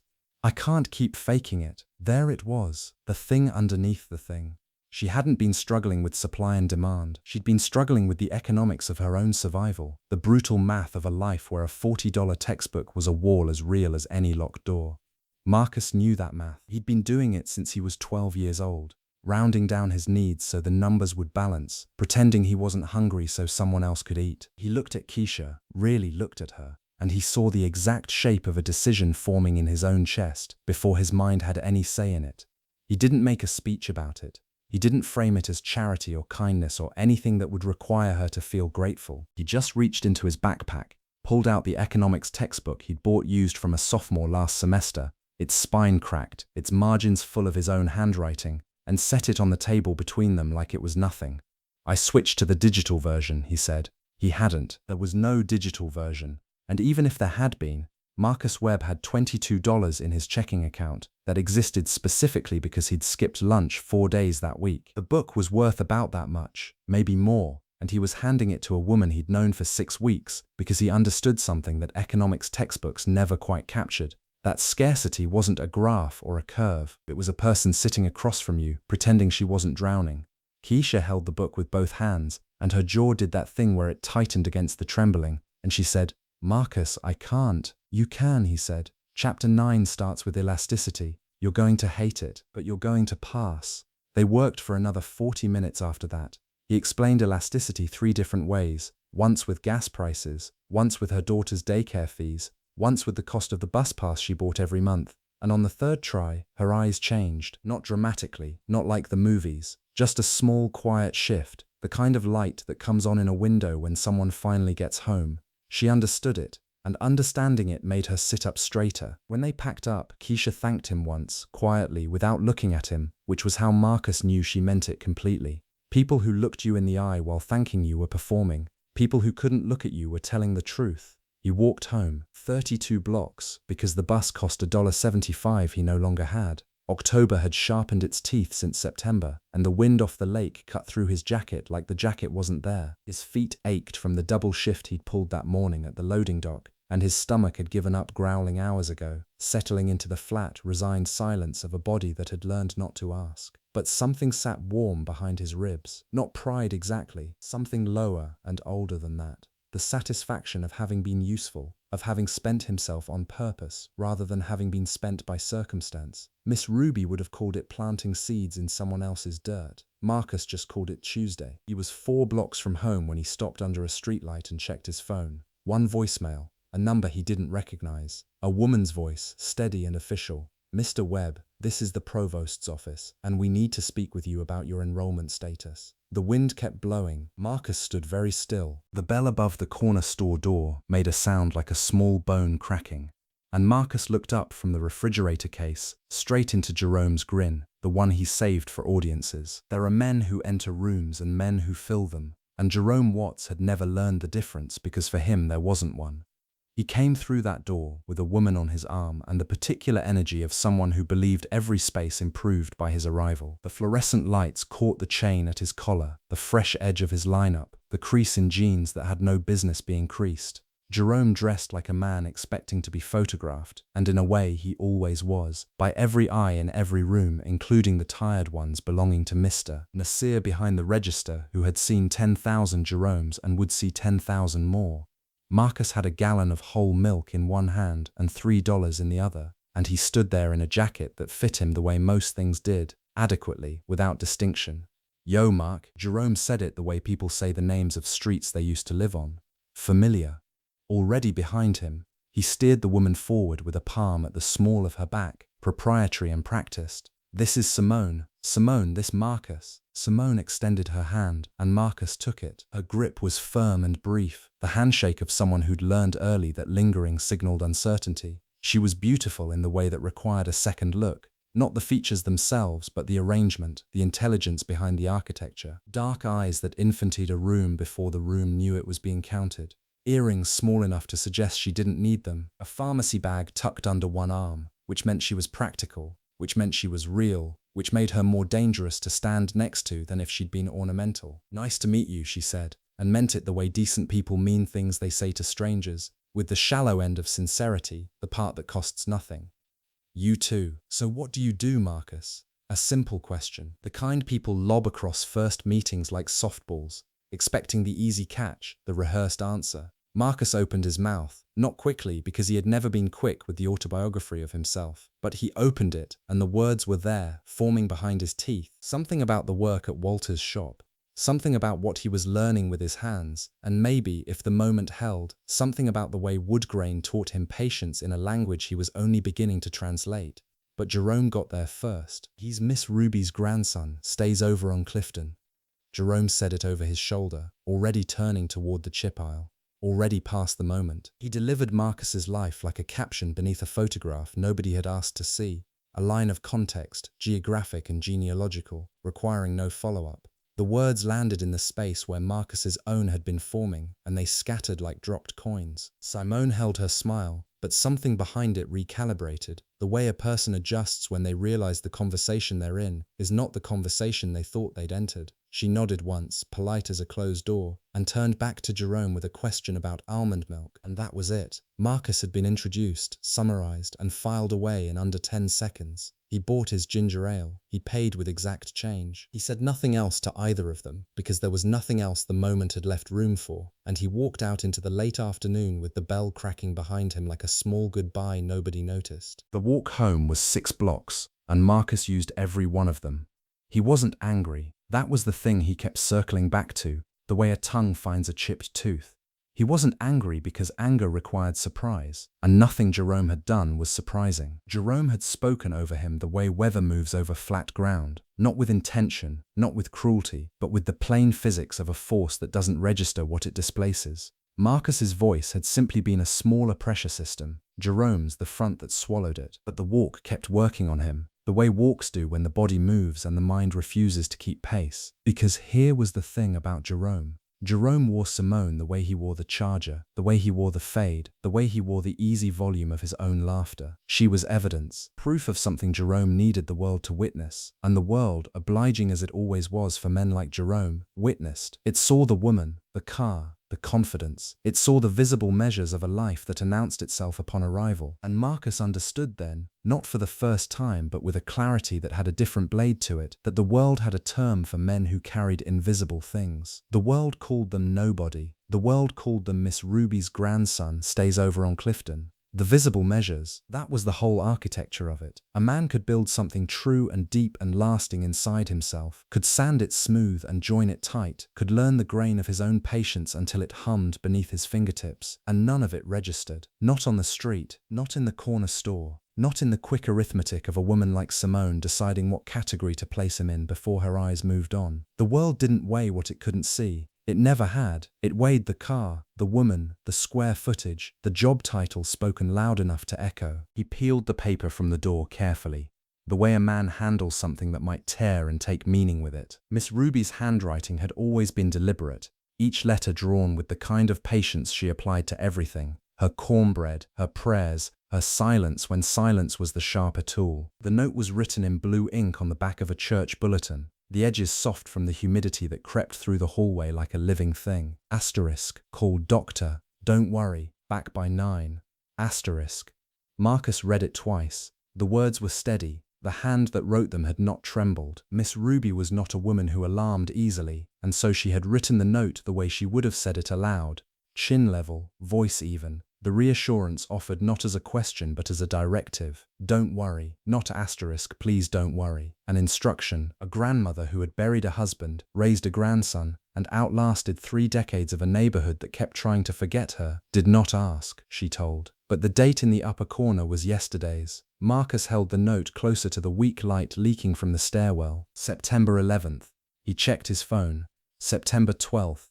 Past 10 by a margin that made the word asterisk 9 asterisk on that paper feel like it belonged to a different language, a different arrangement of the world. He tried the door. Locked. He pressed his ear to the painted steel and heard nothing. No television murmur, no kettle ticking on the stove, no slippered feet crossing the kitchen linoleum in that particular shuffle he had memorized the way other men memorize songs. The apartment held its breath the way empty rooms do, that specific frequency of absence that registers not in the ears but somewhere lower, somewhere older. He called her phone. It rang 4 times and delivered him to a voicemail message she had never learned to change from the factory default. He called again. Same. A 3rd time, because 3 was the number of attempts a man made before the thing he was doing stopped being called asterisk checking in asterisk and started being called something else. There are moments in a life that arrive without announcement, without the courtesy of a warning sign or a slow build of orchestral strings. They come the way the ground comes to a man who has missed a step in the dark. Sudden, total, rearranging everything that was certain a half-second before. Marcus stood in that burned-out hallway holding a note written by the only person who had never once spoken over him, never once summarized his life in a clause meant for someone else's ears, never once treated his story as a thing too small to hear. The note said, "Don't worry." The date said yesterday, and the apartment behind the door was dark, and the lock was cold, and it was well past 9 now. The phone buzzed against the kitchen counter at 6 o'clock, and Marcus knew before he answered.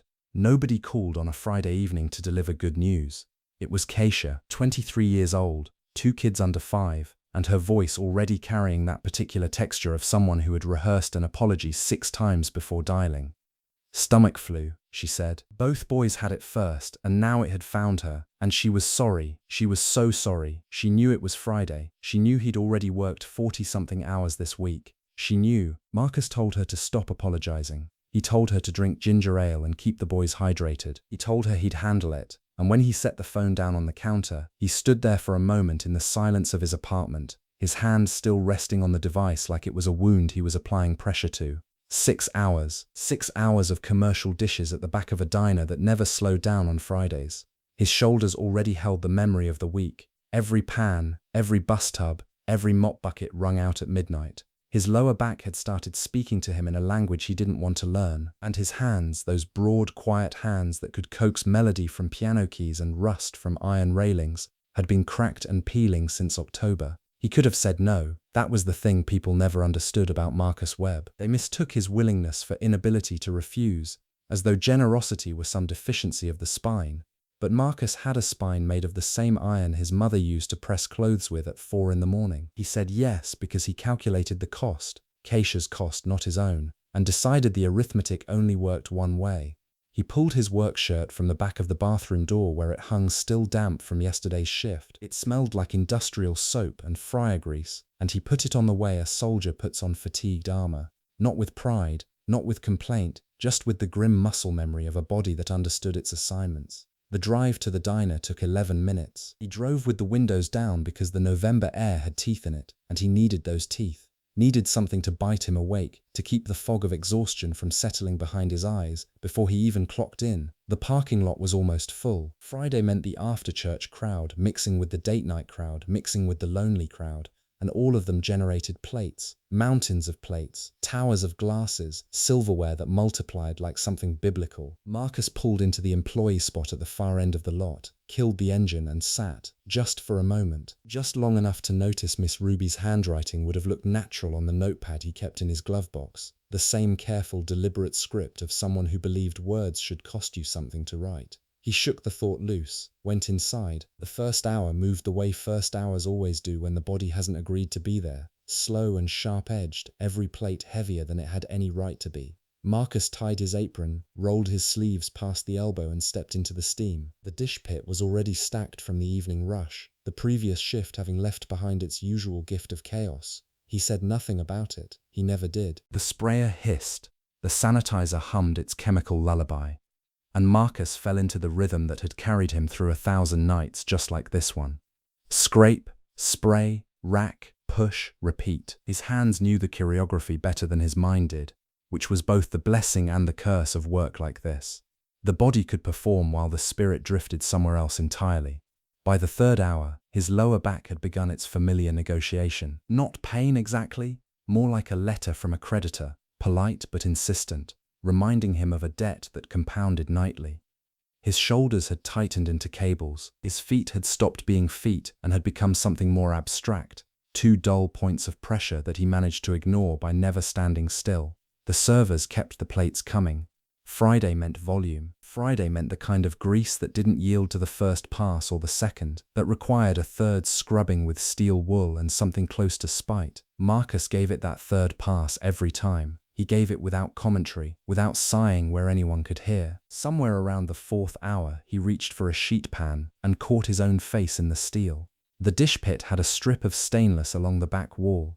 Not a mirror, not meant to reflect anything, but the overhead fluorescence hit it at an angle that turned it into one. And Marcus stopped. The face looking back at him was not unfamiliar. That was the problem. He recognized it completely, but not as his own. It was his mother's face. Not the features, not the bone structure, but the expression. That particular architecture of tiredness, held together by something too stubborn to call strength and too quiet to call pride. He had watched that expression walk through the front door at 11:30 every night of his childhood. Had watched it set a purse on the counter and open the refrigerator and stand there in the cold light, deciding what could be made from almost nothing. He had watched it and thought, as a boy, that it was simply what adults looked like. Now he understood it was what a particular kind of adult looked like. The kind who said yes when the mouth wanted to say no. The kind who confused silence with service, who buried their own weight so deep that even they forgot where they'd put it. He had been repeating her, not honoring her, repeating her. And the distinction between those two things opened beneath him like a crack in the earth. The next rack of dishes arrived. Marcus loaded them without a word. The last 2 hours moved the way grief moves. Not fast, not slow, just relentless. One rack after another. Grease and steam and the sharp chemical bite of sanitizer that had long since stopped registering in his nostrils. His hands performed the work from a place beyond decision. Lift, spray, rack, slide, wait, unload. The rhythm of it was almost liturgical, and Marcus surrendered to it the way a man surrenders to a current he can no longer fight. The diner emptied in degrees. The late-night stragglers paid their checks and wandered into the dark. The waitstaff rolled silverware, punched out, called goodnight to the cook. One by one the voices thinned until the only sound left was the mechanical hum of the dishwasher cycling and the occasional clank of Marcus's hands against porcelain. He did not complain. He did not sigh loudly enough for anyone to hear. He did not text anyone to say he was still here, still working, still giving what he did not have to give. That was the invisible cost, not the hours themselves, but the silence around them. The way a man could pour himself out 6, 8, 10 times in a single week and leave no evidence, no ledger, no witness. The world did not keep receipts for people like Marcus Webb. It spent them and moved on. By 11:45, the kitchen was clean, not passable, clean. The steel gleamed under the fluorescent strips. The floor drains ran clear. Marcus hung his apron on the hook by the walk-in, and for a moment he stood there with his hands empty at his sides, breathing in the strange cathedral quiet of a restaurant after closing. The diner noted it in its own way. The lights buzzed a half-tone lower. The building settled on its bones as though exhaling. These walls had absorbed 40 years of labor, and they recognized it even when no one else did. He locked the back door, then the front, checked both handles the way his mother used to check the locks on their apartment, twice, because the things you were responsible for deserved at least that much attention. The parking lot was empty except for his car, sitting under the single working lamp at the far edge of the asphalt. The night air hit his skin and he felt every one of his years, every shift he had ever covered, every favor he had never called in. His knees ached. His lower back carried a dull fire that would not quiet until sometime around Tuesday. He was halfway to the car when he saw it, a folded napkin, white against the dark glass, tucked beneath his windshield wiper.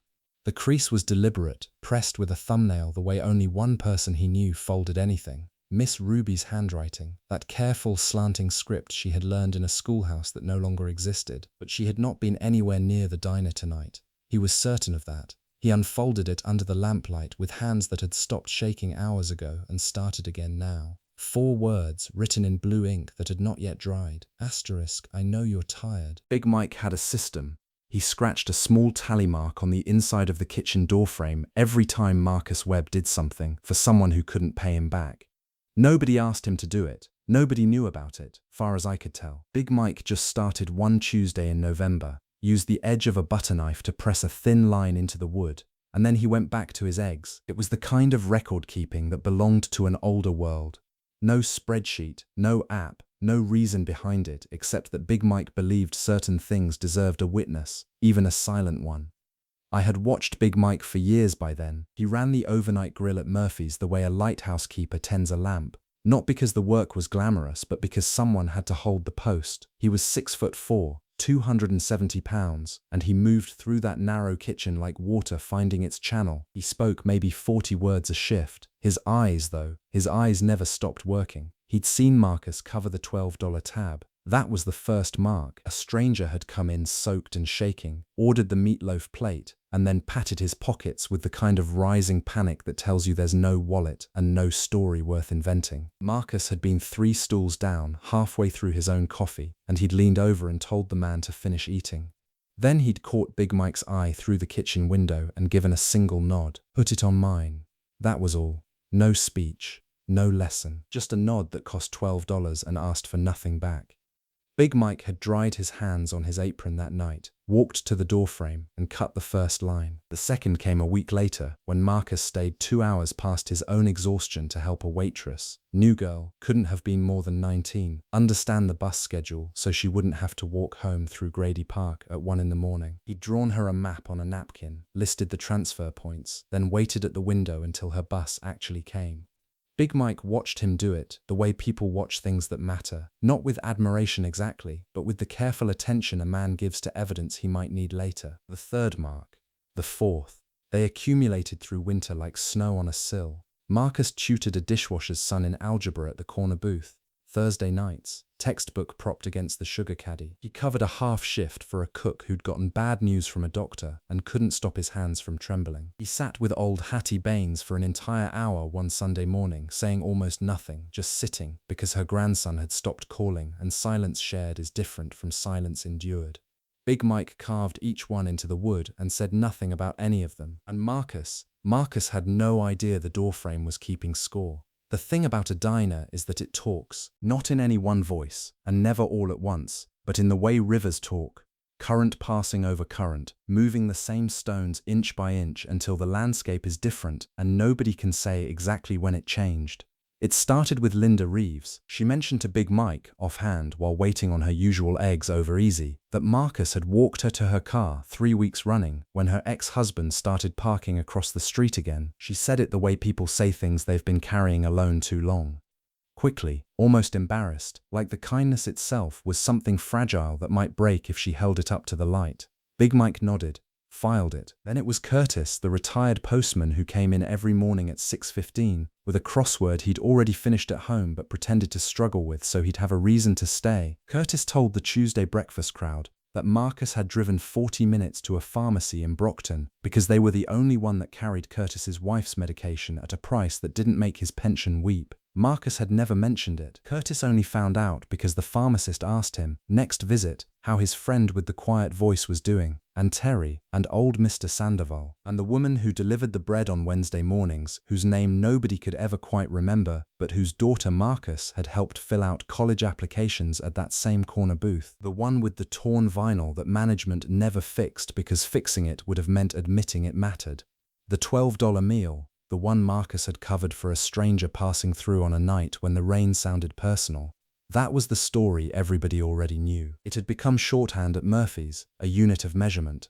People would say someone was good for $12, and they meant the particular kind of good that doesn't announce itself, that doesn't even know it deserves a name. But when Big Mike stood in the kitchen doorway one evening and actually counted the marks, counted them the way you'd count the rings inside a tree you never expected to outlast you, the number made him go still. He set down his spatula. He looked at the doorframe the way a man looks at evidence. There were more marks than months Marcus had been coming in. Some weeks had 3, 4 entries. Some were so close together the wood between them had splintered into a single groove, and none of them, not one, had ever been asked for, acknowledged, or repaid. The diner's memory was longer than Marcus's own accounting of himself. That was the thing that sat heavy in Big Mike's chest as he stood there counting, grease cooling on the flat top behind him, the Tuesday night crowd murmuring just beyond the doorframe and its silent record. Marcus Webb believed he was invisible. Murphy's knew better. It started the way most important things do, sideways, without anyone calling a meeting.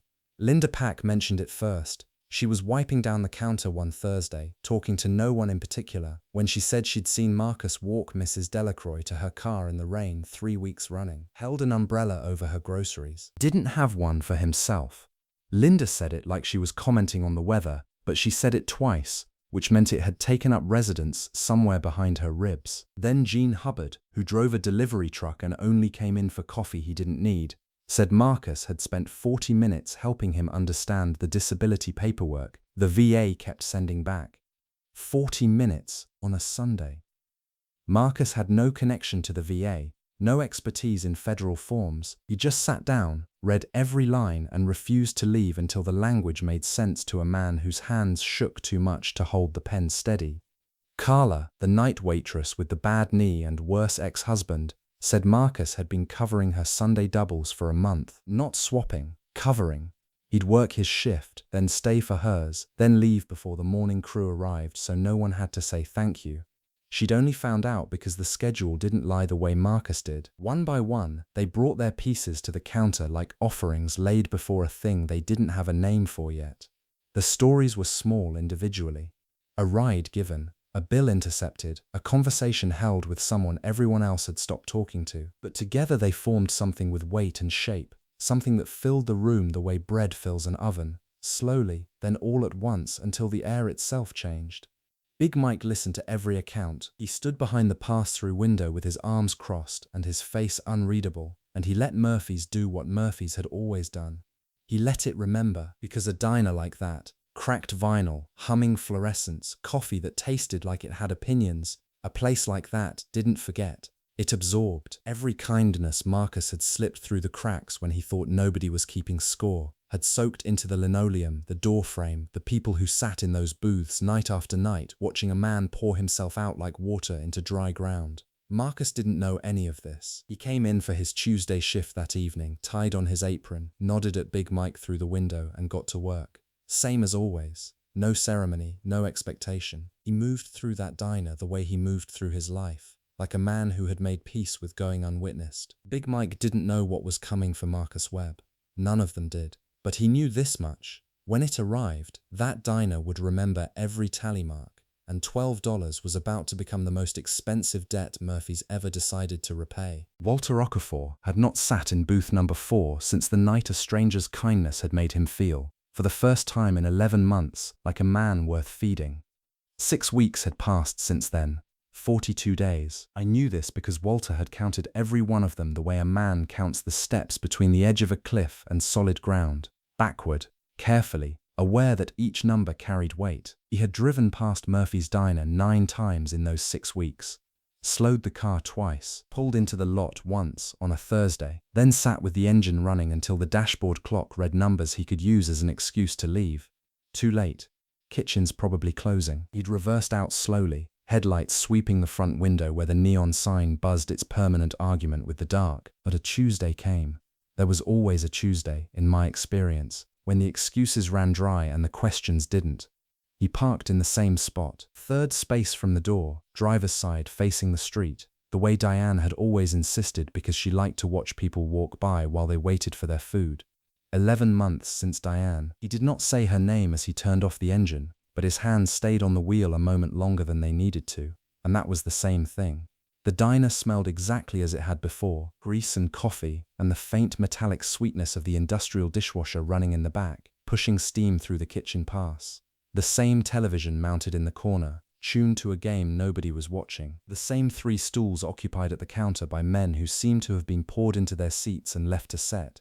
Murphy's did not change. That was its single stubborn offering to the world. The promise that whatever you'd left here would still be here when you came back for it. Walter slid into booth 4. The vinyl exhaled beneath him the way old furniture does, not in complaint but in recognition. He set his hands flat on the table, one on each side of the laminated menu he did not need to open, and he looked at the room with the particular attention of a man searching for a ghost he'd never actually seen clearly in the first place.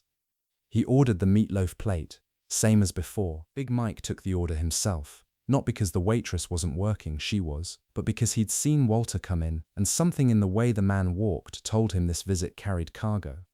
Big Mike set down the water glass. Ice, no lemon. Correct. Walter thanked him, then he did not touch the water. He sat with his hands still flat on the table, and I could see the question building behind his sternum like a wave organizing itself far from shore. All that energy collecting, tightening, not yet ready to break. The meatloaf arrived. Walter picked up his fork this time. That alone was a different story than 6 weeks ago.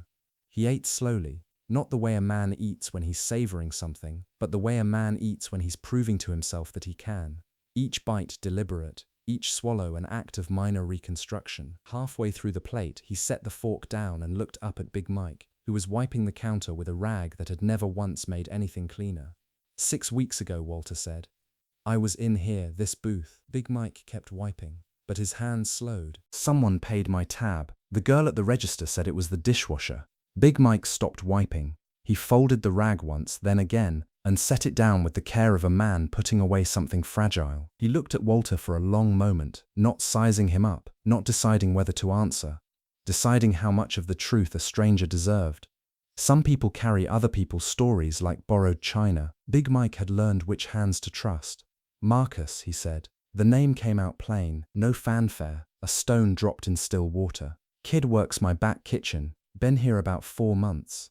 Walter waited. He had learned, somewhere in the long apprenticeship of grief, that the most important thing a man could do with silence was not fill it. Big Mike leaned his hip against the counter's edge. He was a large man, and when he settled into a story, the room seemed to tilt slightly toward him, as if even the architecture understood it should listen. Night you were in here, Marcus wasn't supposed to be on the floor. He was elbow deep in the sanitizer running the close, but he came out to bus a table near your booth, and he stood there a second. Just a second. Big Mike paused. Told me later he saw your plate, said the food was going cold and the man behind it looked like he'd forgotten what the fork was for. Walter's jaw tightened, not from shame, from the particular ache of being seen by someone who had no reason to look. That kid, Big Mike continued, and now his voice carried something heavier. Something he'd been holding for weeks like a package he hadn't known who to deliver to. He'd been eating staff scraps since his 2nd week, half a burger somebody sent back, whatever was left in the warmer at close. Not because he's proud, because every check I cut him goes straight home. His grandmother, Miss Ruby, her medical bills would sink a family twice their size, and Marcus has been bailing water with a paper cup since the day he walked in my door. The restaurant hummed its ordinary hymn around them, forks on ceramic, the door chime, somebody's kid laughing 2 booths over, and in the middle of all that ordinary sound, Walter Okafor sat perfectly still, because he understood now that the hand that had reached for him in the dark had been reaching from inside its own darkness. A man with nothing had fed a man with nothing, and neither of them had known about the other. Big Mike watched Walter's face. Whatever he saw there made him keep talking. He doesn't know whose tab it was, never asked. I don't think it occurred to him that it mattered whose. He just saw a man who needed someone to say asterisk, sit, eat, you're not invisible asterisk. Big Mike picked the rag back up, then set it down again, as if his hands couldn't find a task equal to what his mouth was doing. That boy gives like he's got a surplus, and I have watched him count quarters for. Bus fare. Every single shift. The words landed one at a time, the way stones land in still water.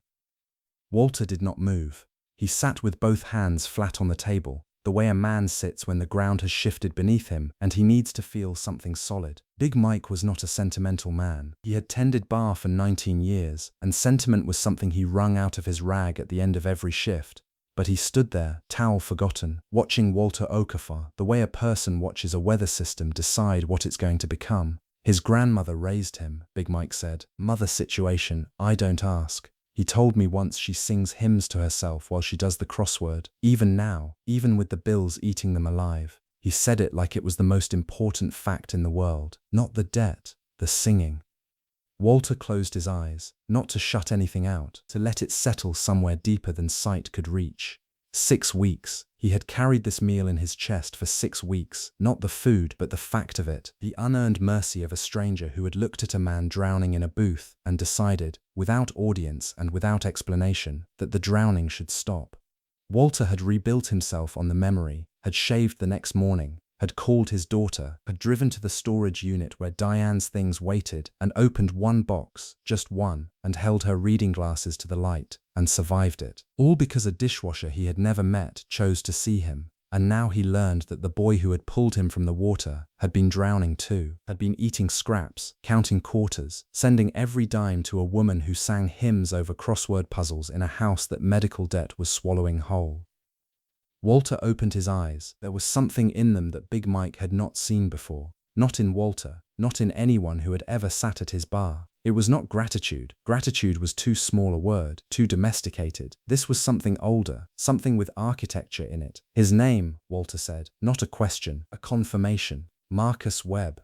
Walter nodded once. He picked up his napkin, folded it with the deliberate precision of a man who had spent 3 decades making blueprints, and set it beside his empty plate. The booth was quiet, the whole restaurant was quiet, the way a room gets quiet when something irrevocable is taking shape inside it. Then Walter asked one more question, not the boy's name. He had that, not his shift schedule, not his phone number. He asked for his grandmother's address, because Walter Okafor had spent 31 years building hospitals in 4 countries, and he had never once built anything that mattered, until right now. Big Mike sat in Walter Okafor's office the way a mechanic sits in a waiting room. Uncomfortable with stillness, his hands opening and closing around nothing because they were built to hold tools, not conversation. I had watched a lot of men sit in that particular chair over the years, sales reps who leaned forward like they were about to sell Walter his own desk back to him. Contractors who spread their legs wide and talked with manufactured confidence about timelines they had no intention of keeping. Young executives who crossed their ankles and smiled with teeth that cost more than Big Mike's truck. Every one of them performed something. Every one of them understood, on some animal level, that Walter Okafor was a man worth performing for. Big Mike did not perform. He sat there with his coveralls still carrying the ghost of transmission fluid, and he looked at Walter the way he looked at an engine, with the calm attention of a man who believed that things either worked or they didn't, and that no amount of talking changed which one it was. Walter had called him in, not summoned, called. There was a difference. Walter Okafor did not summon people, he asked, and the asking carried a gravity that made refusing feel like ignoring weather. "You've worked near Marcus Webb for what now?" Walter said. It was not quite a question. Walter had a way of shaping sentences that made them land somewhere between inquiry and confirmation, as if he already held the answer in one hand and was simply offering you the chance to place it in the other. "Going on 3 years," Big Mike said. "Give or take, tell me what you've seen." Big Mike's hands opened again, then closed. Not nervous, processing. He was translating something from the language of witnessed behavior into words, and the conversion was not clean. Some things a man sees with his body before his mind catches up, and those things resist being spoken aloud because speech flattens them. "He's consistent," Big Mike started, then stopped, shook his head like the word had arrived undercooked. "No, that's not it. Consistent is what a machine is. Marcus is, he's the same. Front of the shop, back of the shop. When the boss is looking, when the boss ain't looking. When he's tired, when he's fresh." I've been around long enough to know that most people got 2 versions of themselves, and one of them only comes out when the room is empty. Marcus doesn't seem to have that second version, or if he does, it's the same as the first. Walter leaned back in his chair, not casually, the way a man leans back when he needs an extra inch of distance from something so he can see it whole. His eyes moved to the window, then to the desk, where a single drawer sat slightly ajar, the way it always did, as though something inside it was breathing. "Go on," Walter said. Big Mike rubbed his palms along the tops of his knees, the way a man does when he's about to say something he hasn't rehearsed, something that came to him sideways and stayed. "There was a morning, maybe 3 weeks back. I was out front, pulling a transmission off the dolly, and I saw Marcus crossing the lot. He was done for the day, clocked out, keys in his hand, headed for his truck. And there was this woman." Big Mike paused. not for effect. He paused the way a person pauses when they want to get a memory right, when they understand that the details are the whole point. Old woman, 70, maybe older, standing between two rows of cars with her purse held up against her chest like somebody might take it. She wasn't a customer, wasn't anybody's grandmother that I knew of. She was just lost. You could see it in the way she kept turning, not panicked but embarrassed about it. The kind of lost where you know you should know better, and that makes it worse. Walter hadn't moved. His fingers rested on the edge of the desk, perfectly still, and his breathing had gone shallow the way it does when a man is listening with his whole body. Marcus stopped, didn't look around first, didn't check if anyone was watching. He just stopped, the way water stops when it hits a rock, not because it decided to, but because that's the only thing it was ever going to do. He walked over to her. I couldn't hear what he said, but I could see her shoulders come down. He walked with her for 40 minutes, up one row, down another, checked her key fob, pressed the panic button, listened for the horn, found it 3 rows from where she started. Big Mike looked at his hands. They were enormous, scarred in a dozen places, and they were completely still now. She tried to give him money. He put both his hands behind his back like a kid refusing candy before dinner. She laughed. He laughed. And then he walked to his truck and drove home like nothing had happened, like it wasn't worth mentioning, like it was Tuesday. The room held the kind of silence that has texture to it, the silence of something being confirmed rather than discovered, because Walter Okafor had seen it too. He had been standing at the second-floor window that morning, a cup of coffee going cold in his hand, watching the same 40 minutes from a different angle. He had watched Marcus stop. He had watched the old woman's shoulders drop. He had watched the whole unremarkable miracle of a person being exactly who they were when the room was empty, except the room was a parking lot, and the emptiness was the absence of any reason to perform. Walter had never mentioned it, not to Big Mike, not to anyone. He had carried it the way a man carries a key before he's found the lock. Now Big Mike had just described the same key from the other side of the door. Walter's hand drifted to the drawer, the one that always sat slightly ajar.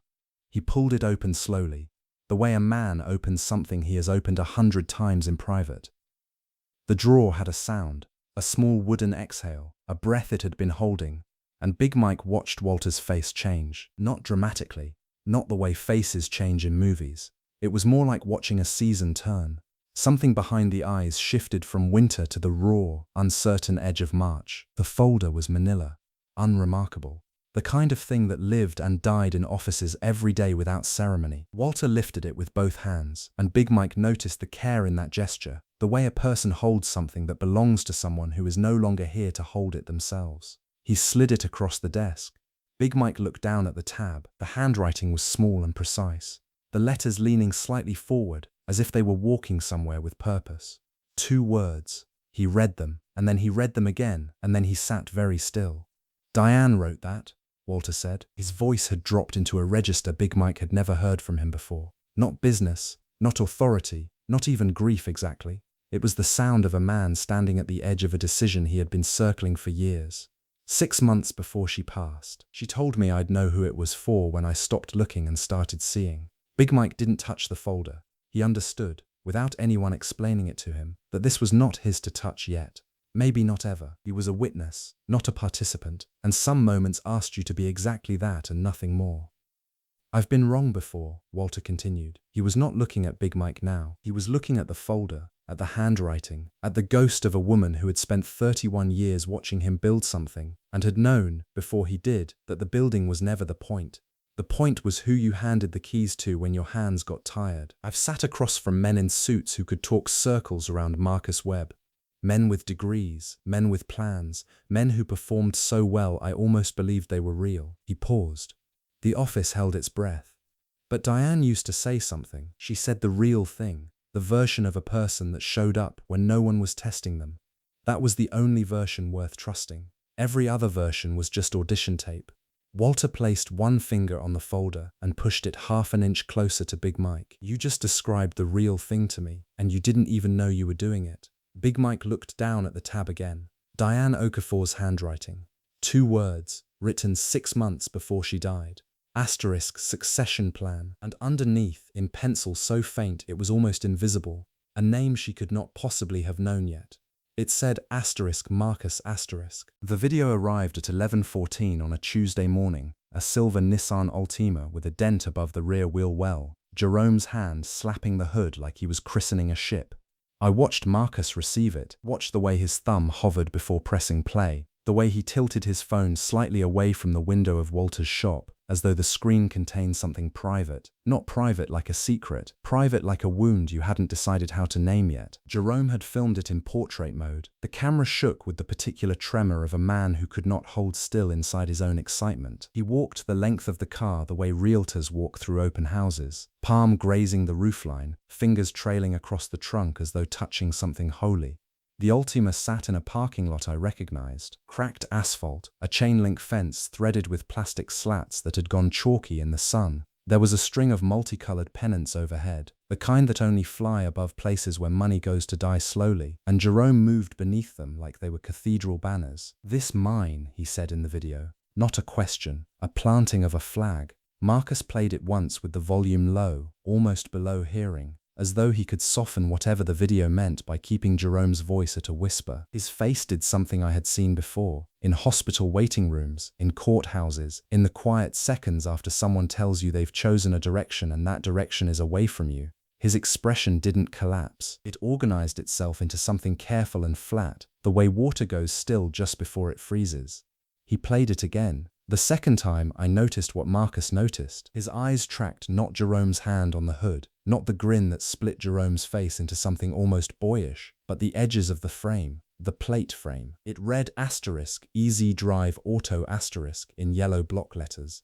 And beneath that, smaller, the kind of fine print that only matters when it's too late.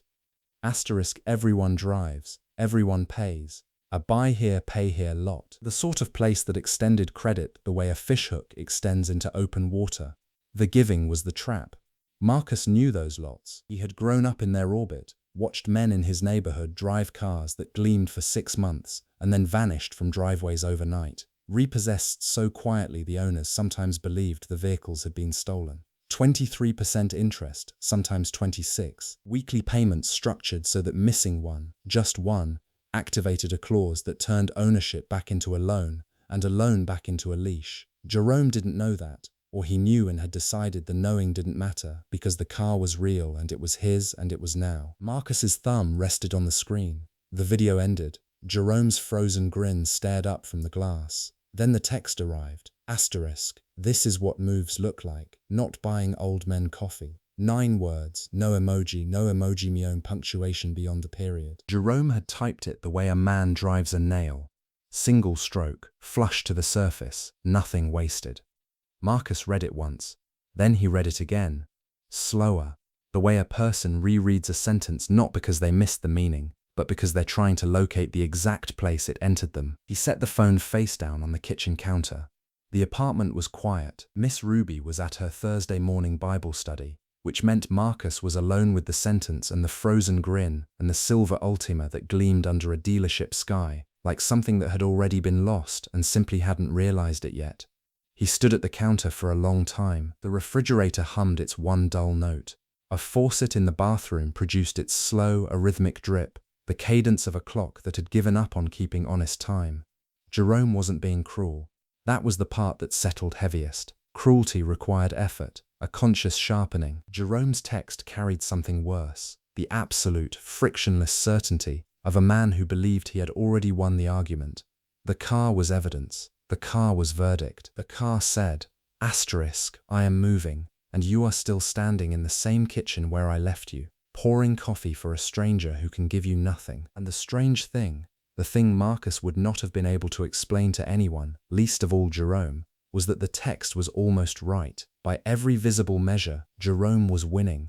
The car existed. It had doors and an engine and a key that belonged to him and only him. It occupied space in the physical world. It could be photographed, touched, driven to places that mattered or didn't. Walter's quiet lessons, the way he folded a napkin, the way he asked Marcus what he noticed before telling him what to see, the way he once said patience isn't waiting, it's working without a scoreboard .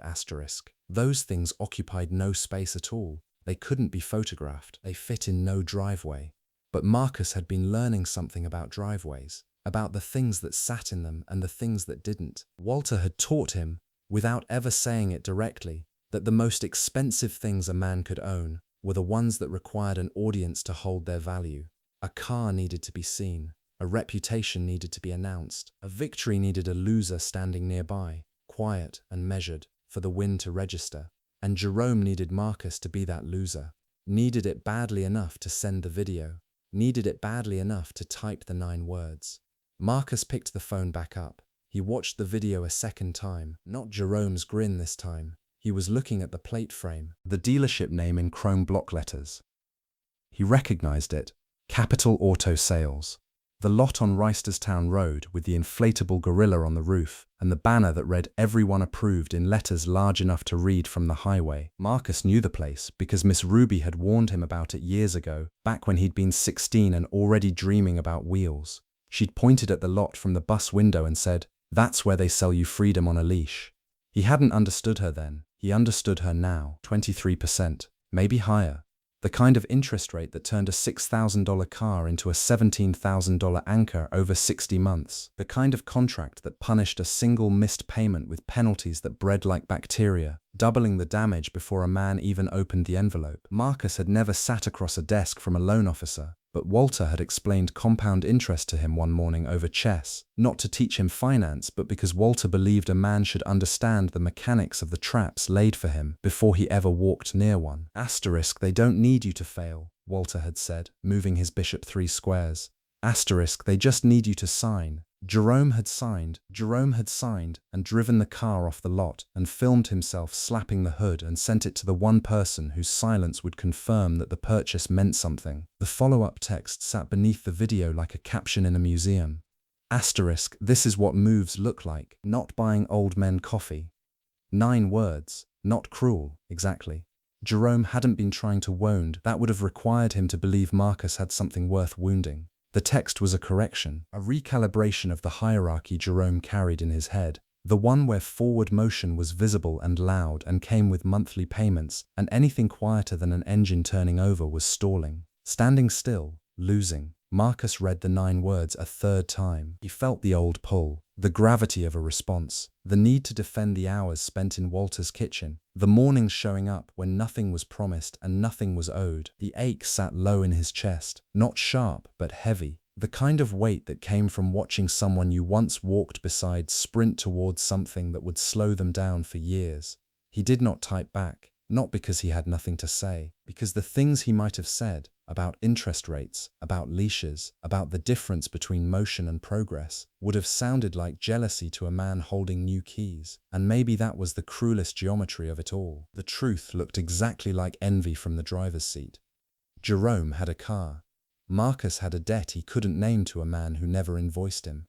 Jerome had bought something that depreciated the moment he drove it home. Marcus was becoming something he couldn't yet price. The envelope sat on Miss Ruby's kitchen table between a water bill and a grocery circular, and Marcus noticed the weight of it before he noticed anything else. The paper stock was heavier than it should have been, not the flimsy recycled grey of a past due notice, not the slick waxy feel of junk mail designed to trick you into opening it. It had a texture that suggested intention.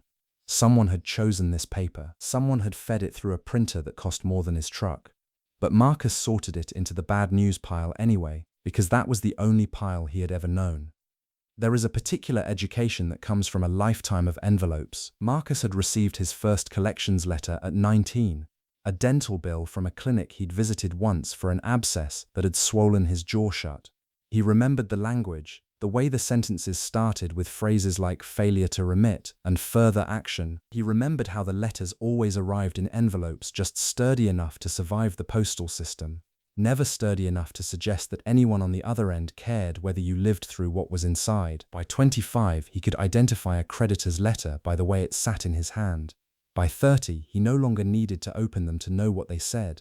The weight of bad news had its own grammar, its own particular gravity, and his fingers had learned to read it the way a blind man reads Braille. So when the envelope appeared on Tuesday morning, propped between the Duke Energy bill and a circular advertising ground beef at $2.99 a pound, Marcus picked it up, turned it over once and set it back down. He did not recognize the logo in the upper left corner, some kind of interlocking design in dark blue ink the name of an organization printed beneath it in a font too small to read without his glasses, which were sitting on the nightstand in the back bedroom where he'd left them the night before.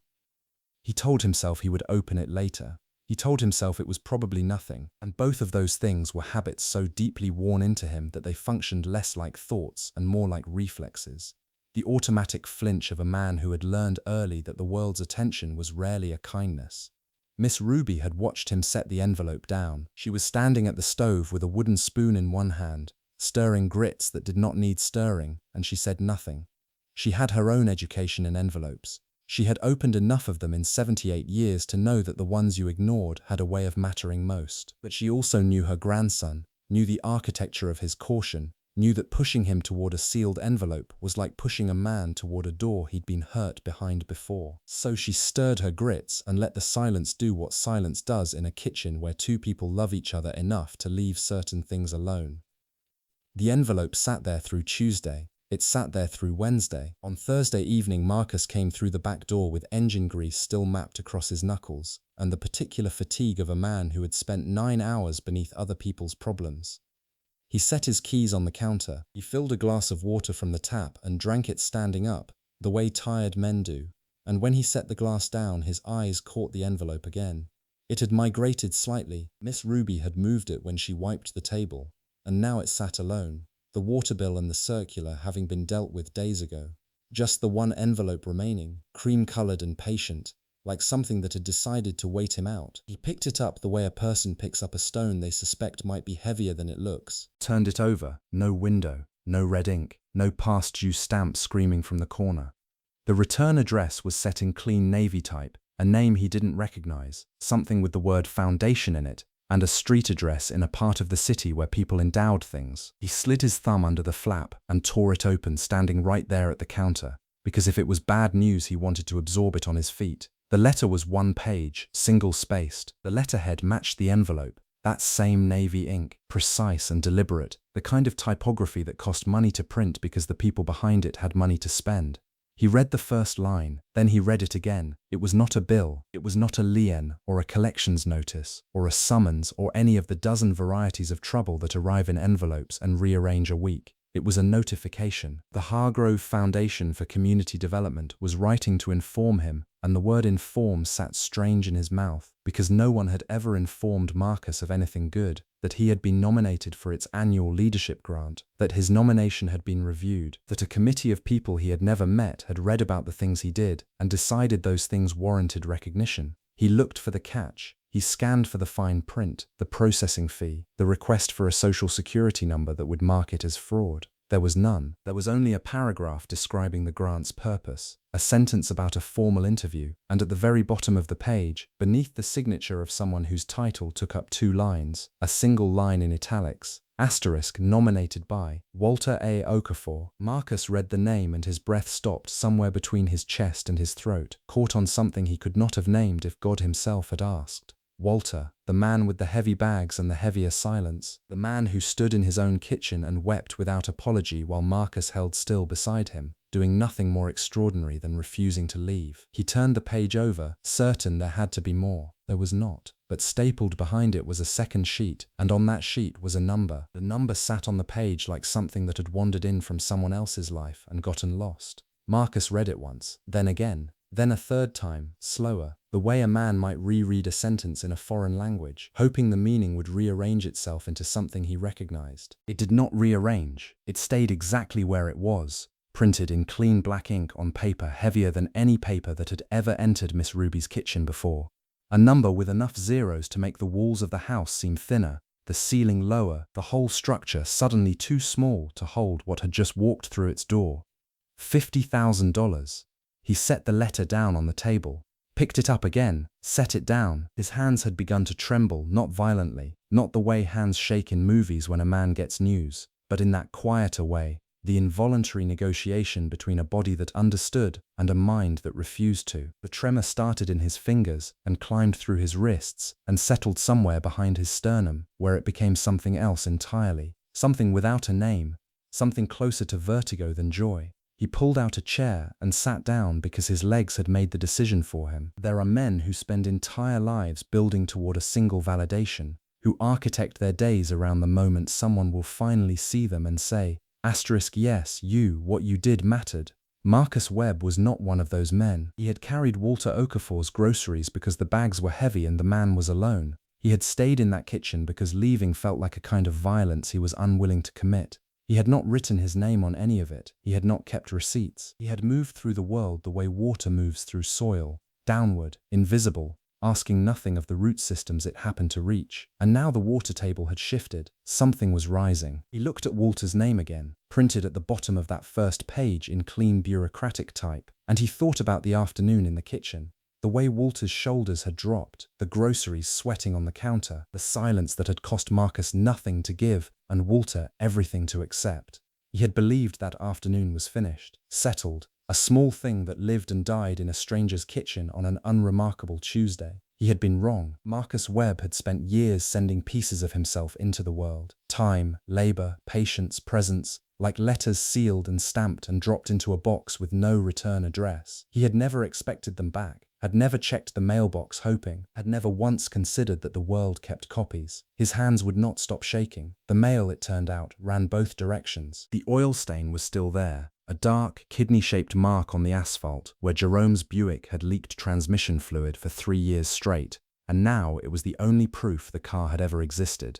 I noticed it on a Monday, not because I was looking, but because the absence of a thing can be louder than the thing itself. The way a missing tooth changes a whole face. The way silence in a room that used to hold music makes you check the walls for cracks. Jerome's Buick had sat in that spot every single day since I'd moved into the building, a faded burgundy LeSabre with a cracked rear taillight and a passenger mirror held on with electrical tape and a kind of stubborn faith. It was the first car I saw every morning when I stepped outside, and I had never once thought about it, not once, until it wasn't there. The spot gaped like a wound in the parking lot. 2 faded yellow lines bordering nothing, gravel where the tires had worn through the pavement, and that stain, that dark, oily signature the Buick had been writing into the ground for years, slow as a man bleeding out in a chair and telling everyone he's fine. I walked past it that first morning and said nothing. Jerome was already on the bench by the stairwell with 2 coffees, same as always.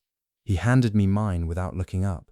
"Buick's in the shop," he said. He said it the way a man says he's not hungry when there's no food. Quick, flat, a sentence designed to end a conversation before it started. I took the coffee.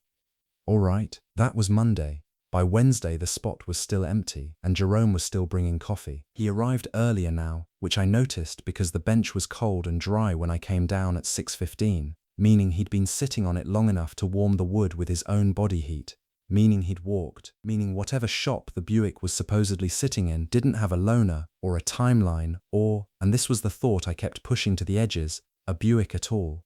I didn't ask. There's a grammar to the silences between men who have learnt to carry weight without complaint, and the first rule of that grammar is you don't conjugate another man's verbs for him. Jerome said the car was in the shop. The car was in the shop. That was the sentence, and it would stay the sentence until Jerome himself decided to revise it. But I watched. Not obviously. Not the way people watch when they want you to know they're concerned, that hovering surveillance that's really just a demand dressed up as compassion. I watched the way I'd learned to watch Miss Ruby all those years, from the corner of things, from the angle where you could see the truth a person was managing without making them perform the exhaustion of explaining it. And by Thursday, the truth had started leaking through Jerome's composure the same way that transmission fluid had leaked through the Buick's undercarriage. He had started taking the bus. That was the first crack. Not because there was anything wrong with a bus, half the building rode the 42 line, but because Jerome had never once taken it. Jerome was the man who warmed his engine for 11 minutes every winter morning, who kept a chamois cloth in his glove box for the dashboard, who referred to the Buick as she without a trace of irony. Jerome taking the bus was like Miss Ruby skipping church. The act itself meant nothing. The absence of the habit meant everything. I noticed the bus pass on a Wednesday. Not because I went looking, because Jerome left his door open the way he always did when he brought the coffee over, that 2-inch crack that meant the morning ritual was in progress, and the pass was sitting on the kitchen counter next to his house keys. Bright orange laminate, the kind they sold at the transit office for $31 a month, which was exactly the kind of arithmetic a man did when he no longer had the arithmetic of car insurance and gas, and the monthly payment that had been stitching his budget together with thread so thin you couldn't see it until it snapped. By day 5, I stopped pretending I wasn't looking. His key hook, the little brass row of hooks by the door where the Buick key had hung on a piston's lanyard for as long as I'd known him, was bare.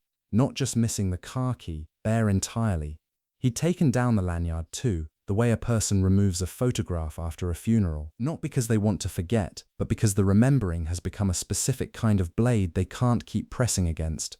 And the letter. It sat on the table beneath a coffee mug, folded into quarters the way people fold things they've read more than once and wish they hadn't read at all. I couldn't see the whole header, but I saw enough. The pale blue logo of Allied Title Lending, the bolded word final visible at the crease. The math of it assembled itself in my chest before my mind caught up. Jerome hadn't lost the car to a mechanic. He'd lost the car to the slow, grinding machinery of staying alive on a fixed income in a city that raised its prices every quarter and never once raised its mercy. In the shop, that was the story he'd chosen, and I understood why. A car in the shop comes back. A car in the shop is a temporary absence, a narrative with a second act. A car repossessed is a period at the end of a sentence a man never wanted to write. Jerome brought the coffee that morning, the same as always. Set the mug down, sat in the chair, said nothing about the bus, the letter, the empty hook. His hands were steady, his eyes were not.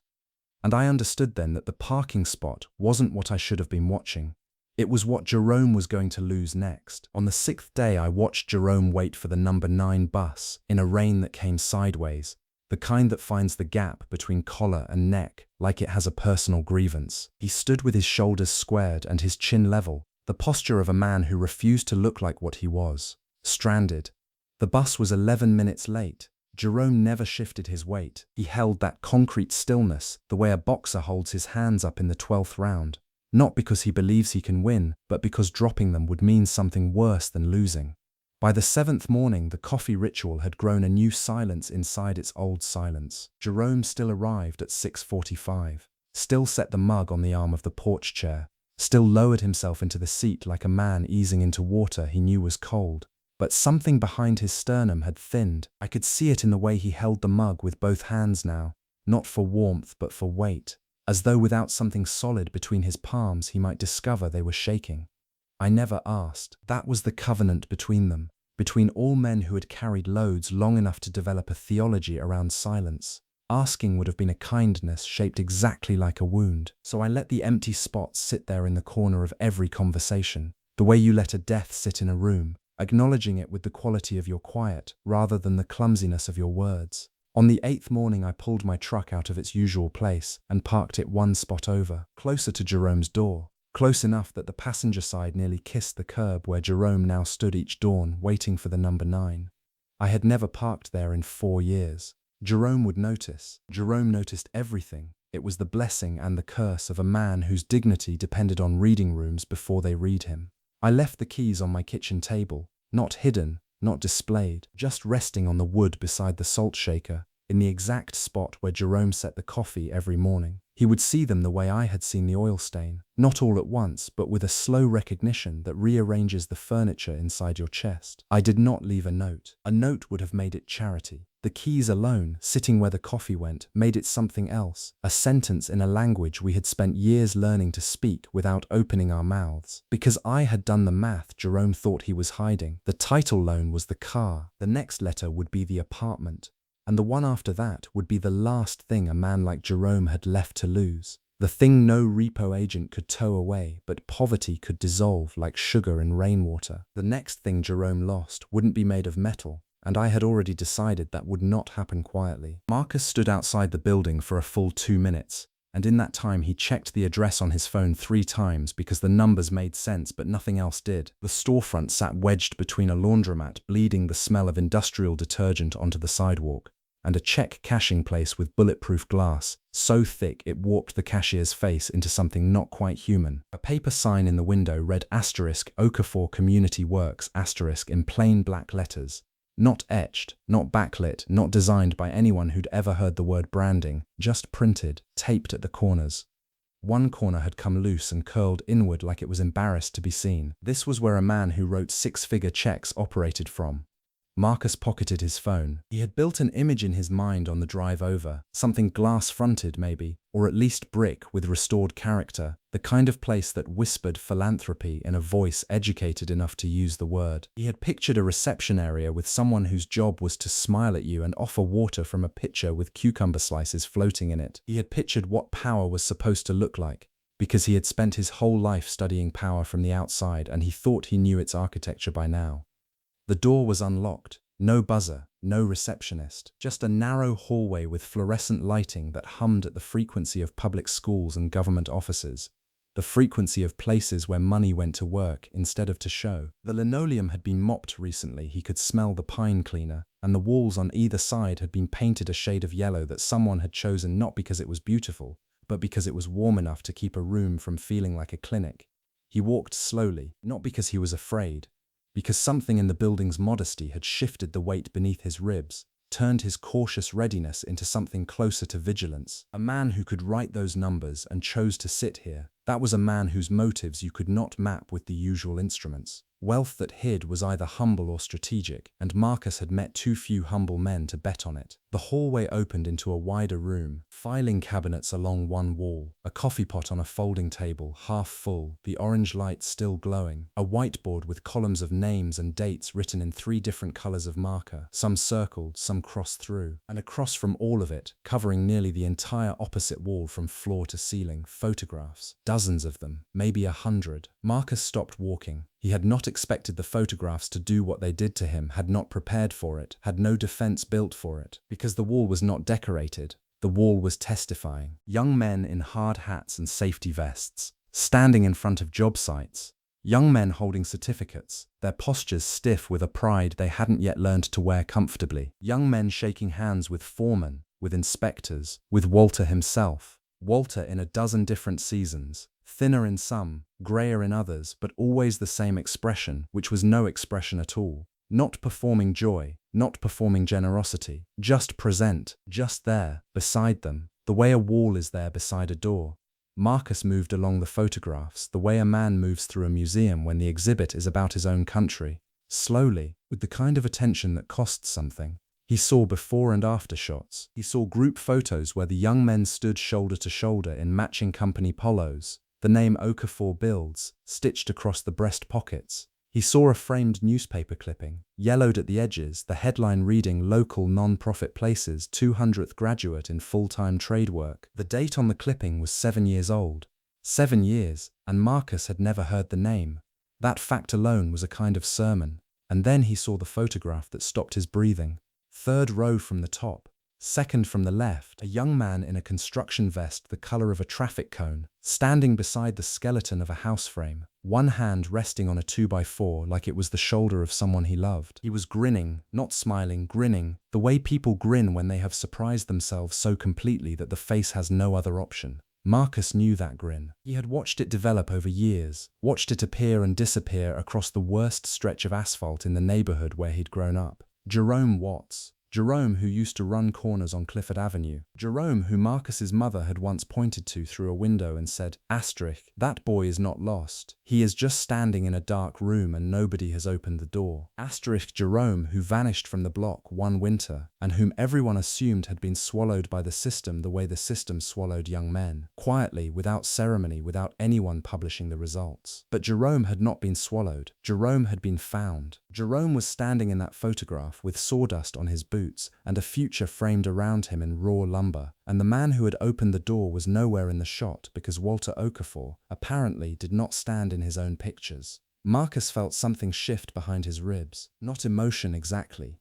Weight. The particular weight of discovering that a thing you thought was separate from your life had been threaded through it all along. Invisible, structural, load-bearing. He heard a chair push back against linoleum. He turned from the wall. Walter Okafor sat behind a desk that was smaller than any desk Marcus had ever associated with power. No mahogany, no leather, no brass nameplate catching light from a window designed to impress. The desk was particle board, the kind you assembled yourself on a Sunday afternoon with an Allen wrench and instructions in 4 languages, and it held a laptop, a coffee mug with a faded logo from a 5K run Marcus had never heard of, and a stack of manila folders thick enough to suggest that Walter Okafor's work did not pause for visitors. The chair behind it was ergonomic in the way that mattered. Someone had sat in it for thousands of hours, and not ergonomic in the way that cost money. The man who occupied it wore reading glasses pushed up onto his forehead and a flannel shirt with the sleeves rolled to the elbows, and he watched Marcus the way a carpenter watches a beam before deciding where to cut, not sizing him up. Reading the grain, Marcus had prepared himself for many versions of this encounter. He had rehearsed gratitude in the bathroom mirror until it stopped sounding rehearsed. He had imagined a boardroom, a receptionist, perhaps a waiting period designed to remind him of the distance between their stations. He had not prepared for a man who looked like he had been expecting him the way you expect Tuesday, with neither surprise nor ceremony, only the quiet acknowledgement that it had arrived on schedule. The office smelled like coffee that had been reheated twice and paper that had been handled by many hands. A small fan oscillated on a filing cabinet, stirring air that did not need stirring, and the hum of it filled the silence the way a current fills a river, constant, beneath everything, easy to forget was there.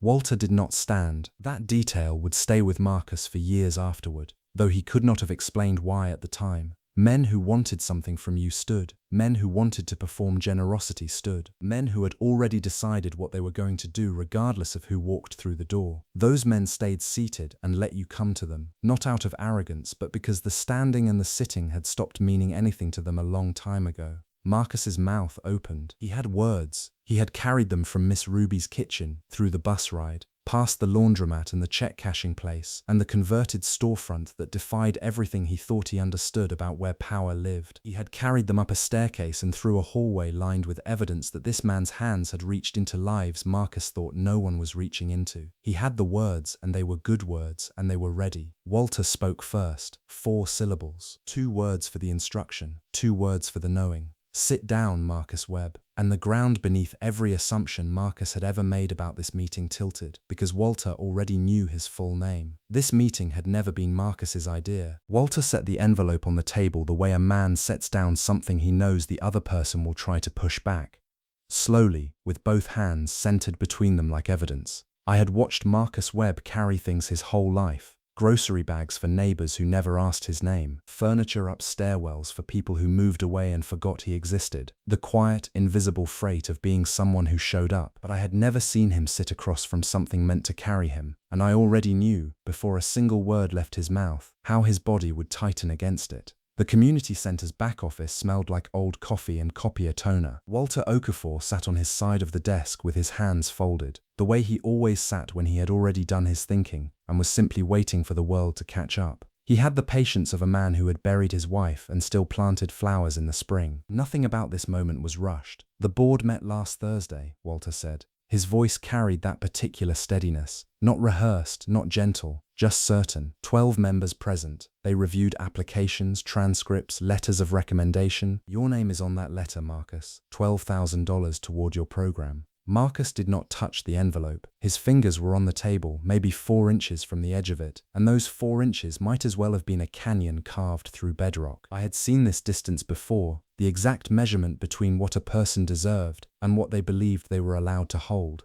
That's, Marcus started. He blinked, shifted in the metal folding chair. That's a lot. It's what the board decided. I appreciate it, Walter. I do. And he meant it. That was the thing about Marcus. He never performed gratitude. He carried it like a stone in his chest, heavy and real. But then came the rest of the sentence, the part that had been loaded and ready since before he walked into the room, since before he was born, maybe. But there are probably people who need it more. There it was, the reflex, fast as a flinch, dressed up as humility. Walter looked at him, not through him, not past him, at him, the way you look at someone when you have decided that this particular moment matters more than comfort, more than politeness, more than the easy mercy of letting a man diminish himself in peace. He did not argue. He did not lean forward with persuasion or soften his expression into something coaxing. He simply opened the folder beside his elbow, the one Marcus had not noticed, and pulled out a single sheet of paper. And I understood then that Walter Okafor had come prepared for exactly this. He had known which door Marcus would reach for, because he had watched him reach for it 100 times before. Walter read the first name on the list the way a man reads a eulogy, not rushing, not performing, just offering each syllable the weight it had earned. Patricia Simmons. He paused. Let the name settle into the room like a stone dropped into still water. She runs the literacy program on Fulton. You stacked chairs for her fundraiser 3 Saturdays in a row last spring. She voted yes.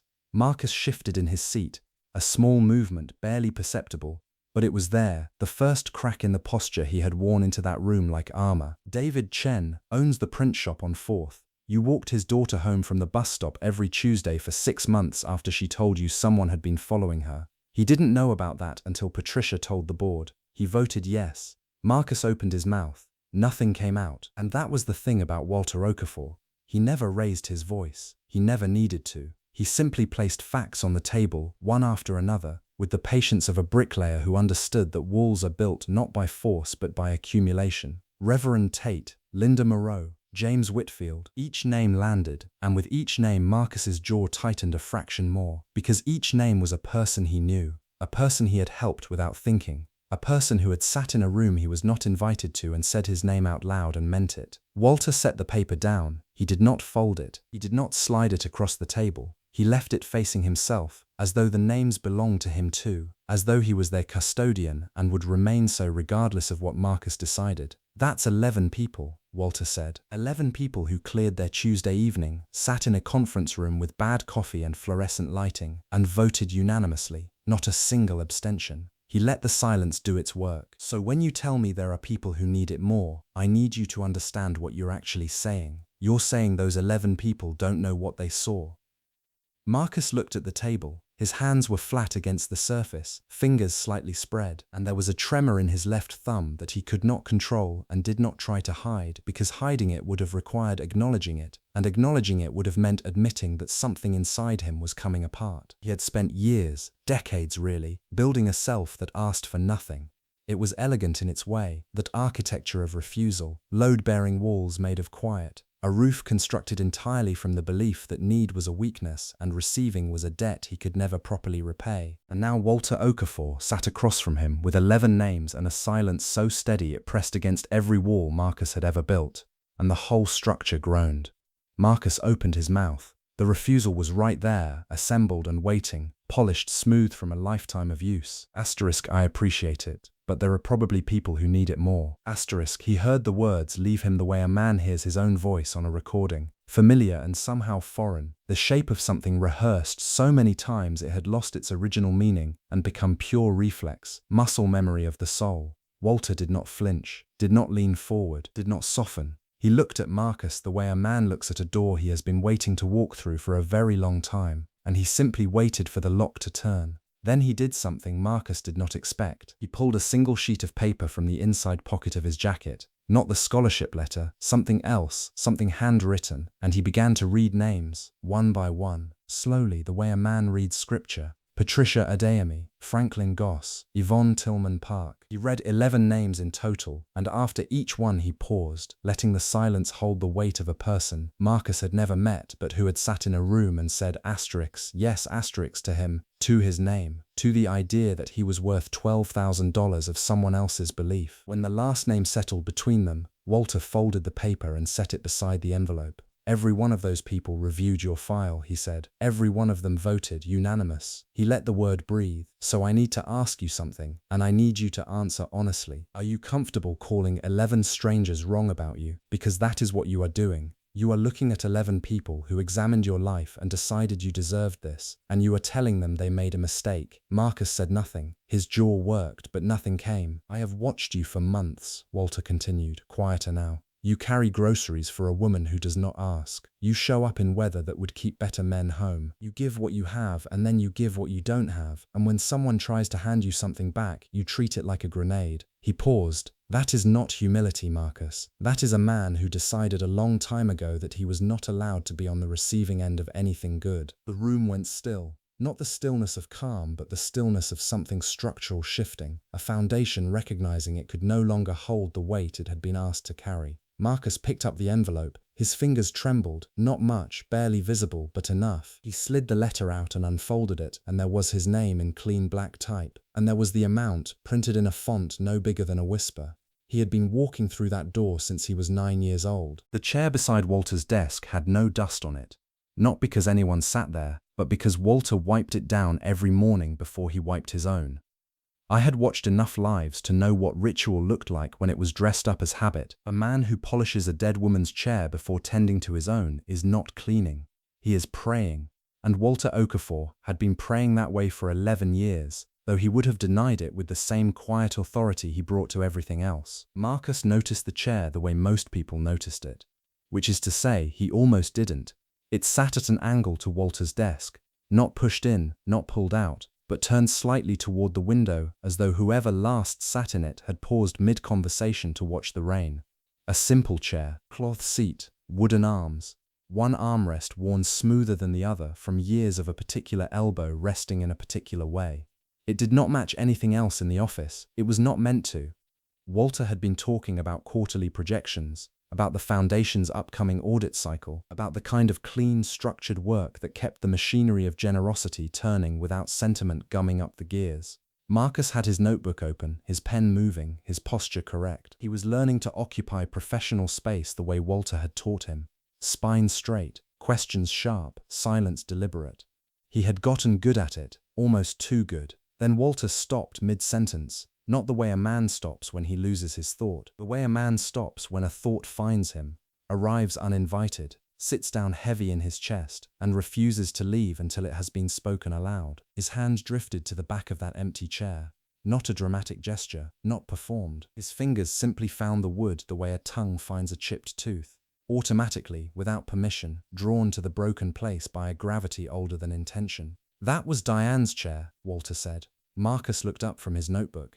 The pen stopped. I had seen Walter mention Diane before, in passing, in the abstract, the way a man references weather that happened in another season. Her name appeared on the Foundation's letterhead. It hung in the hallway in a framed photograph where she stood beside Walter at some gala, her smile the kind that made you trust the person standing next to her simply by association.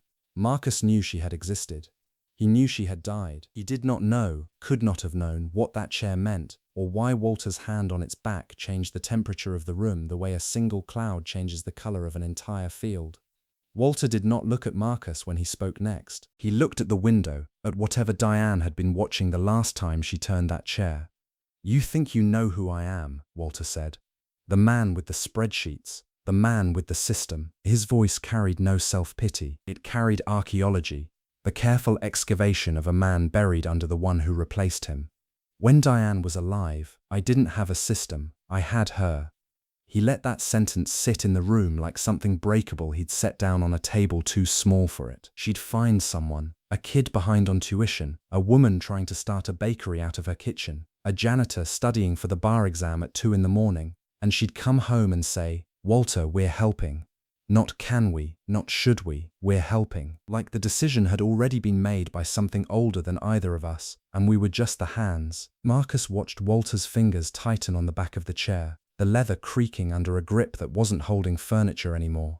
I gave without counting, without tracking, without asking what came back. Because she was the ledger. She remembered every face, every name, every story. She knew who needed a follow-up call and who needed to be left alone with their dignity.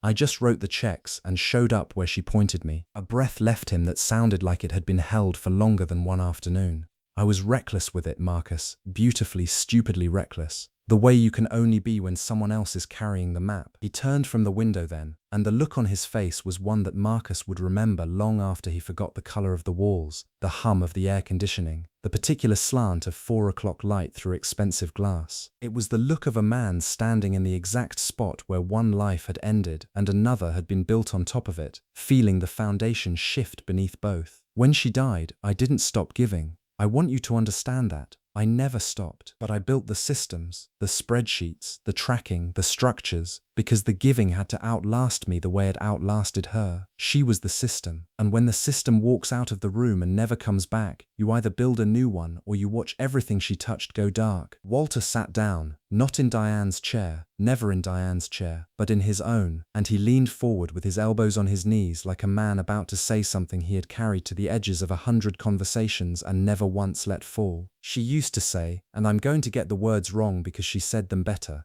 She used to say that what you put into the world doesn't ask your permission to come home, that it finds its way back wearing clothes you don't recognize, knocking on doors you forgot you built. He paused. Different words, same road your grandmother walks every single day. The silence that followed had a sound to it. Marcus heard it in his sternum. You think I found you by accident, Walter said. And something in his expression shifted. Professional distance falling away like a wall that had only ever been painted to look like stone. Marcus didn't answer. He couldn't. The architecture of the last several months was rearranging itself behind his eyes. Every referral Walter had made, every client he'd steered toward Marcus's fledgling practice, every phone call that started with "I know a young man" and ended with someone trusting Marcus before he'd earned it, none of it had been coincidence. None of it had been charity. It had been something older than either word could hold. Walter stood and crossed the 2 steps to the empty chair. He didn't sit in it. He never sat in it. He rested his hand on its back the way a man might rest his hand on a headstone. Not because the gesture changed anything, but because the body needed somewhere to put what the mouth couldn't carry. When she was alive, I didn't have spreadsheets for generosity, he said. Didn't have systems, didn't have the firm, didn't have the reputation. I had a woman who made me want to be useful to strangers, and I followed that impulse like it was weather, like it just happened to me. His thumb moved once across the leather. She'd find people, everywhere. The mechanic whose daughter needed tutoring. The neighbor whose landlord was squeezing him. She'd come home and sit right here, because this office was our dining room back then, Marcus. This whole firm was a folding table and a lamp that flickered. And she'd say their names like she was handing me assignments from God. His voice didn't crack. It did something worse. It held perfectly steady while the air around it didn't. When I lost her, I didn't stop giving. I want you to understand that. I built systems so the giving would survive me the way it didn't survive her, so it wouldn't depend on one heartbeat. He looked at the chair, then at Marcus. But systems don't wipe down a chair every morning. I do that. That part is just grief with a dustcloth, and I've made my peace with it. Marcus's throat was tight. He thought of Miss Ruby's hands, arthritic and quick, pressing foil-wrapped plates on neighbors who never asked. He thought of the word asterisk, reckless asterisk, applied to kindness, and how it sounded like the truest description of his grandmother he'd ever heard, from someone who'd never met her. Walter lowered his hand from the back of the empty chair and looked at Marcus with something that had no name in any language built for professional settings. The overhead light caught the corners of his eyes, and what lived there was not sentiment, it was a dare, the kind that arrives so quietly you almost mistake it for permission. So the question isn't whether I see her in your grandmother, he said. The question is whether you're going to make me watch that chair collect dust twice. Marcus felt the sentence land somewhere below his ribs, in the place where decisions live before they become words. The chair sat between them, empty and clean. Walter set the envelope on the table between them the way a surgeon places an instrument, precise, deliberate, already knowing which wound it was meant to open. I had watched Marcus refuse things his entire adult life. I had watched him wave off compliments like gnats. I had watched him turn down rides home in the rain, decline seconds at church suppers, insist on paying for coffee even when the other man's wallet was already out. He had built an architecture around the word asterisk, no asterisk, elegant, load-bearing, invisible to anyone who wasn't looking for it, and almost nobody was looking for it, because that was the whole design. A man who never needed anything, never had to explain the particular ache of having once needed everything and finding the world's hands empty. Walter's kitchen smelled like cardamom, and something burnt. The overhead light was the sallow, unforgiving kind that made everyone look tired, and both men were tired, so at least the light was honest. Walter sat across from Marcus with his palms flat on the table, thumbs touching, a posture I'd seen in men trying not to reach for something. Marcus had already seen the envelope. His body knew what it was before his mind admitted it. I could tell by the way his shoulders drew back a quarter inch, the way his jaw reset itself like a door being locked from the inside. "Walter," Marcus started, and his voice carried that particular warmth he always summoned when he was about to disappoint someone gently. "I appreciate what you're trying to..." "Don't." The word landed flat and hard, a stone dropped on tile. Walter didn't raise his voice. He lowered it, which was worse. His eyes had the wet, furious clarity of a man who had rehearsed this conversation alone in his car, probably more than once, probably in the parking lot of the cemetery where his wife was buried. "Don't you sit in my kitchen and perform that routine," Walter said. "Not here, not tonight." Marcus blinked. In all the years I had observed the two of them, the borrowed tools returned sharpened, the wordless labor shared on weekends, the particular grammar of men who loved each other and called it asterisk, neighbor asterisk. I had never seen Walter speak to Marcus with anything close to anger. Gratitude, yes. Admiration, certainly. But this was something rawer, something that had been composting beneath Walter's grief for months, and it had finally broken the surface. Marcus's hands moved toward the envelope and then stopped, hovering an inch above the table, caught in the no-man's land between reflex and intention. He pulled them back to his lap. "I can't take your money, Walter. It's not my money." The sentence hung in the yellow light. Marcus's brow furrowed, not confusion exactly, but the expression of a man who senses the ground shifting beneath a conversation he thought he understood. Walter reached into his shirt pocket and withdrew something small, folded, soft at the creases from handling, and I knew, before he unfolded it, that whatever was written on that paper had the weight to restructure a man's understanding of his own life. It was a list, handwritten. The ink had faded in places to the color of old tea, and the paper itself had gone soft as cloth, the kind of wear that comes not from age but from being unfolded and refolded by someone who needed to read it again and again, the way the faithful return to scripture. Walter smoothed it flat on the table with both palms, a gesture so tender it looked like he was touching skin. "Diane kept this in her nightstand. I found it 3 weeks after the funeral, when I could finally open the drawer without—" He stopped, swallowed something that had edges. "She titled it. Right there at the top." Marcus leaned forward despite himself. The handwriting was small, careful. The penmanship of a woman who had been raised to believe neatness was a form of respect. At the top, in letters slightly larger than the rest, Diane Okafor had written, **, things Marcus did that he thinks nobody noticed." What followed was a column that ran the length of the page and continued on the back. *, shoveled our walk every winter for 6 years. Never mentioned it. *, drove me to chemo twice when Walter's truck wouldn't start. Refused gas money both times. *, left groceries on the porch the week Walter got laid off. No note. *, fixed the porch railing. I watched him from the window. He checked to make sure no one was home first. There were dozens more. Some were small, a borrowed tool returned sharpened. A compliment delivered to Walter through a third party so it wouldn't feel like flattery. Some were not small at all. One entry, near the bottom, read simply, *, paid our water bill that January. I only know because the office told me by accident. He made them promise not to say. Marcus stared at the list the way a man stares at a photograph of himself he doesn't remember being taken. His jaw worked, once, twice, but nothing came out. "She kept a running tally," Walter said, and his voice had shifted. The gentleness was gone, replaced by something raw and close to anger. "My wife spent the last years of her life documenting your goodness, Marcus. Every quiet thing, every invisible act. She wanted a record because she knew, that one day you'd need something and you'd refuse it, and someone would have to show you the receipts." Walter pressed his finger against the paper hard enough to whiten the nail. "So don't you sit in my kitchen and tell me you can't take this, because that envelope is not charity, it's recognition. There's a difference and you need to learn it." His voice cracked on the last word. Not from weakness, but from the pressure of holding something enormous in a space too small. "You tell me no, and you're calling my dead wife a liar. You're saying none of this counted. You're saying she watched for nothing." The kitchen went so quiet that Marcus could hear the refrigerator's compressor cycling, could hear his own blood in his ears, could hear the specific silence of a man who has run out of exits. Marcus sat with that. He sat with it the way a man sits with a diagnosis, letting the words find their organs one at a time. The refusal was already assembled. It lived in the architecture of his jaw, in the particular tension of his shoulders pulling back, in the breath he drew that was shaped exactly like the word *no*. He had built that refusal over 4 decades of carrying grocery bags for neighbors and never mentioning it, of paying light bills for Miss Ruby's church friends and leaving the receipt in the offering plate, of giving and giving and giving until the giving became the walls of the only house he knew how to live in. A house with no doors that opened inward. He looked at Walter's hands. They were flat on the table, palms down, the way a man holds a surface to keep the earth from tilting. Walter wasn't offering, he was insisting, and there was grief in the insistence, the kind of grief that does not soften with time but calcifies, becomes geological, becomes something a man has to build his remaining life around like a tree growing through a fence. Diane had kept a list. That fact alone had already done its damage.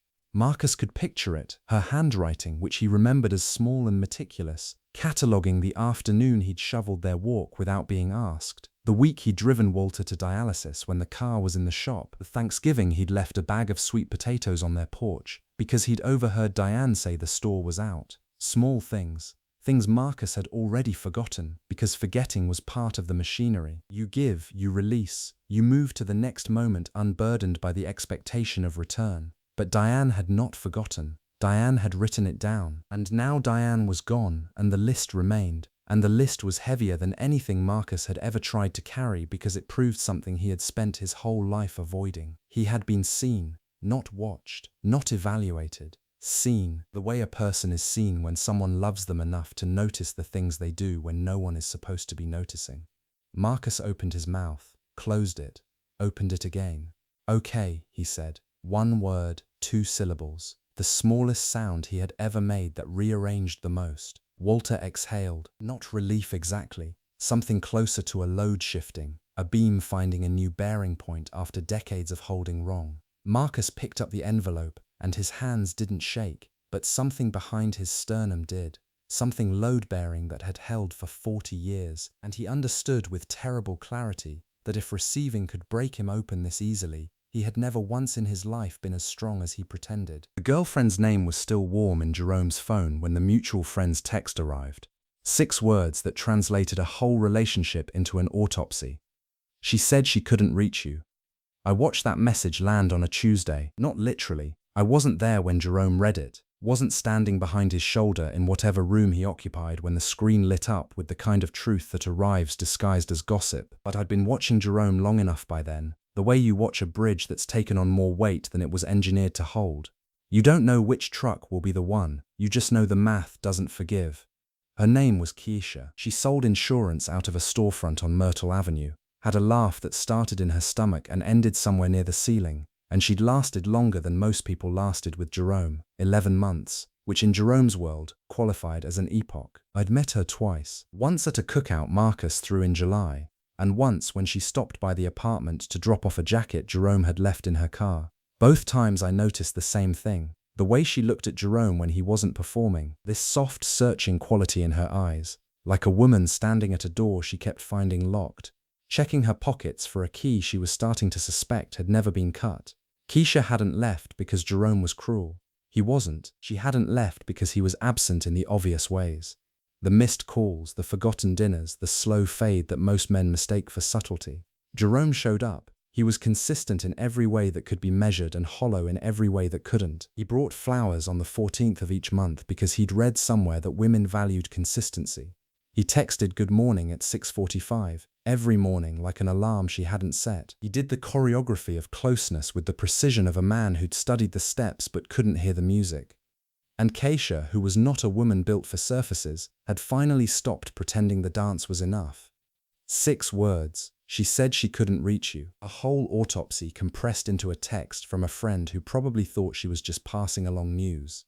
But I understood what those words carried. They were the kind of verdict that doesn't arrive with malice, just exhaustion. The quiet resignation of a woman who had pressed her hand against the glass long enough to know that the glass was not going to break, that the man on the other side was not choosing to stay sealed in but had simply forgotten there was any other way to exist.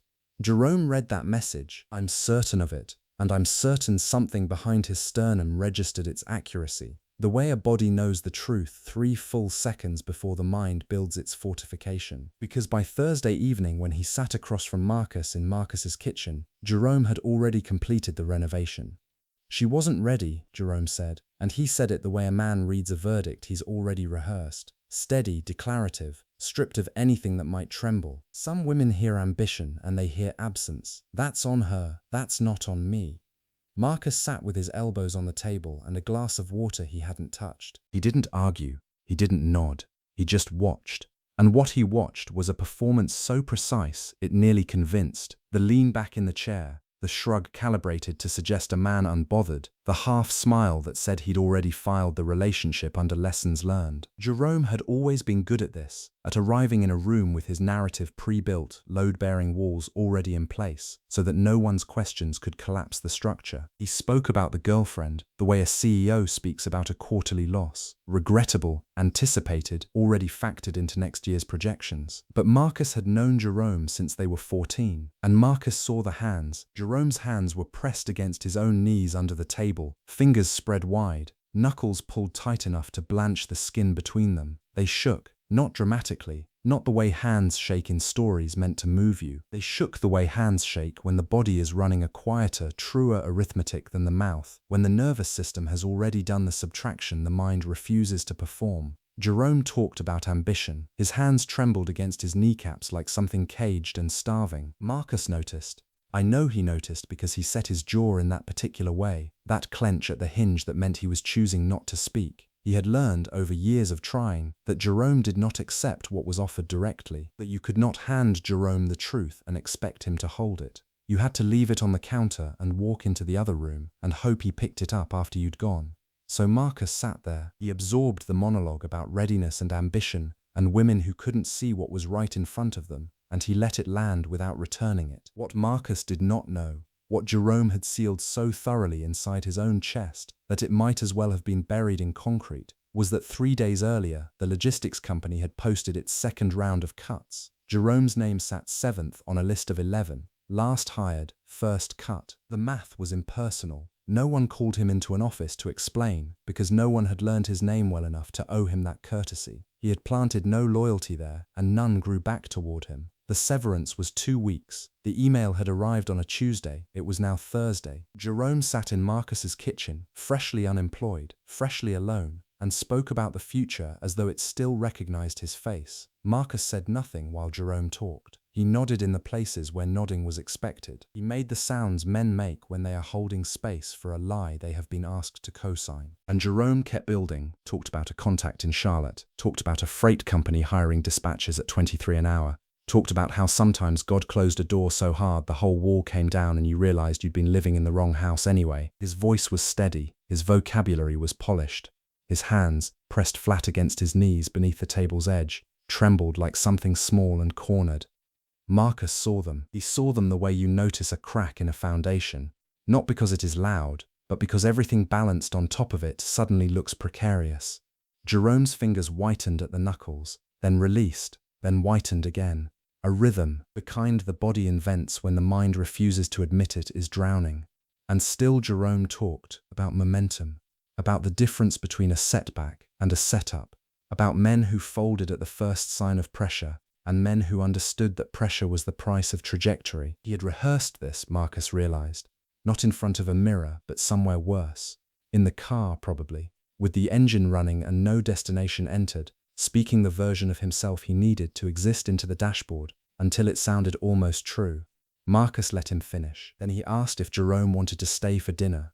Jerome said no, said he had things to handle, said he'd call tomorrow. He left the kitchen smelling like cedar cologne and engine heat, and Marcus stood at the window and watched him cross the parking lot with the stride of a man who believed the world was still watching, still weighing his posture, still deciding whether he deserved what came next. 3 days passed. Jerome did not call. On the 4th day, a Wednesday early afternoon, the kind of hour when employed people are employed, Marcus walked to his car to drive to the hardware store and saw Jerome's Nissan parked at the far end of the apartment complex lot. The engine was running. A thin ribbon of exhaust curled from the tailpipe into the October air and dissolved, the way explanations dissolve when no one asks for them. Marcus stopped walking. He stood 15 feet away, close enough to see through the windshield, far enough that Jerome had not noticed him. Jerome sat behind the wheel with both hands at 10 and 2. His seatbelt was fastened. His eyes were fixed on the road ahead, except there was no road ahead, only a concrete barrier and a chain-link fence and the brick side of a building that went nowhere. He was dressed for work, clean shirt, fresh line in his hair, driving absolutely nowhere with the posture of a man who could not yet afford to stop. Marcus did not approach the car. Some collapses ask for a witness, and some forbid one. Miss Ruby's kettle had already been whistling for 11 seconds when Marcus came through the door. She never let it go past 5, which meant she'd been standing at the window instead. I knew this because I had watched Ruby Webb for a long time. I had watched her the way you watch a river. Not for what it does in any single moment, but for what it has carved over decades. She was a woman who kept time by small rituals. The kettle at 6:15, the porch light off by 9, her Bible open on the kitchen table every morning, not because she was searching for answers, but because she had found them so long ago that the pages had become company rather than instruction. A woman like that does not let a kettle scream for 11 seconds unless something has rearranged the order of her evening. Marcus came through the screen door with the scholarship letter folded into quarters in his back pocket. He had rehearsed the walk home, 3 blocks from Walter Okafor's shop. He had practiced what his face should do, how wide to let the smile get, whether to lead with the dollar amount or the name of the university, whether to sit her down first or just say it standing in the hallway, the way people deliver news in movies. He had run every version, but when he stepped inside and saw her standing 6 feet from the stove, with the kettle still shrieking and her hand not even reaching for it, every rehearsed word dissolved like sugar in hot water. She turned off the burner. Slow. The silence after a kettle stops is a specific kind of silence. It doesn't just go quiet, it goes hollow, like the room has to remember what stillness sounds like. "Sit down," she said. Not a question, not a suggestion. The way she said it, you would think she had been waiting for him to walk through that door, at exactly that minute, on exactly that evening, and the 11 seconds at the window were simply her confirming what she already knew was pulling into the driveway of her life. Marcus sat. The kitchen chair scraped against linoleum that had been mopped so many times its pattern had faded to a memory of flowers. He pulled the letter from his pocket and unfolded it, pressing the creases flat against the table with his palm, the way a man smooths a map before showing someone the route he has discovered. And then he told her. He started with the shop, the afternoon light coming through Walter's windows, the old man's hands, how they trembled when he held out the paperwork. He told her about the amount, enough for tuition, enough for books, enough for the kind of breathing room he had never once in his life associated with money. His voice did something he hadn't planned for. It cracked, not from sadness, from the particular strain of a young man trying to hand joy to the woman who raised him without dropping it. Miss Ruby did not move. She held her hands in her lap, her tea growing cold beside her, and she listened the way only someone who has spent a lifetime listening can listen, with her whole stillness. When he finished, the silence that followed was not empty.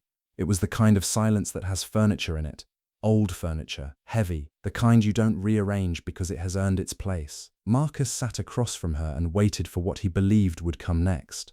The gasp, the hand pressed to the chest, the tears she had banked across every year of scraping by on a custodian's pension and stubborn grace. He had rehearsed this moment on the bus ride home, had pictured her face breaking open the way faces do in those videos people share online. Mothers learning their sons have made it. Grandmothers folding in half under the weight of good news they never dared expect. None of that happened. Miss Ruby looked at him the way she looked at the weather, not indifferent, attentive, the way a woman looks at a sky she has already read correctly hours before anyone else thought to glance up. She nodded once, slowly, as if confirming something to herself rather than responding to him. Then she stood. Marcus watched her cross the kitchen with the particular economy of movement she had always possessed. Nothing wasted, nothing rushed, every step landing where she intended it to land. She opened the drawer beside the refrigerator, not the junk drawer with the rubber bands and the dead batteries, the other one, the one she kept locked with a key she wore on a thin chain around her wrist, the one Marcus had asked about exactly once when he was 9 years old,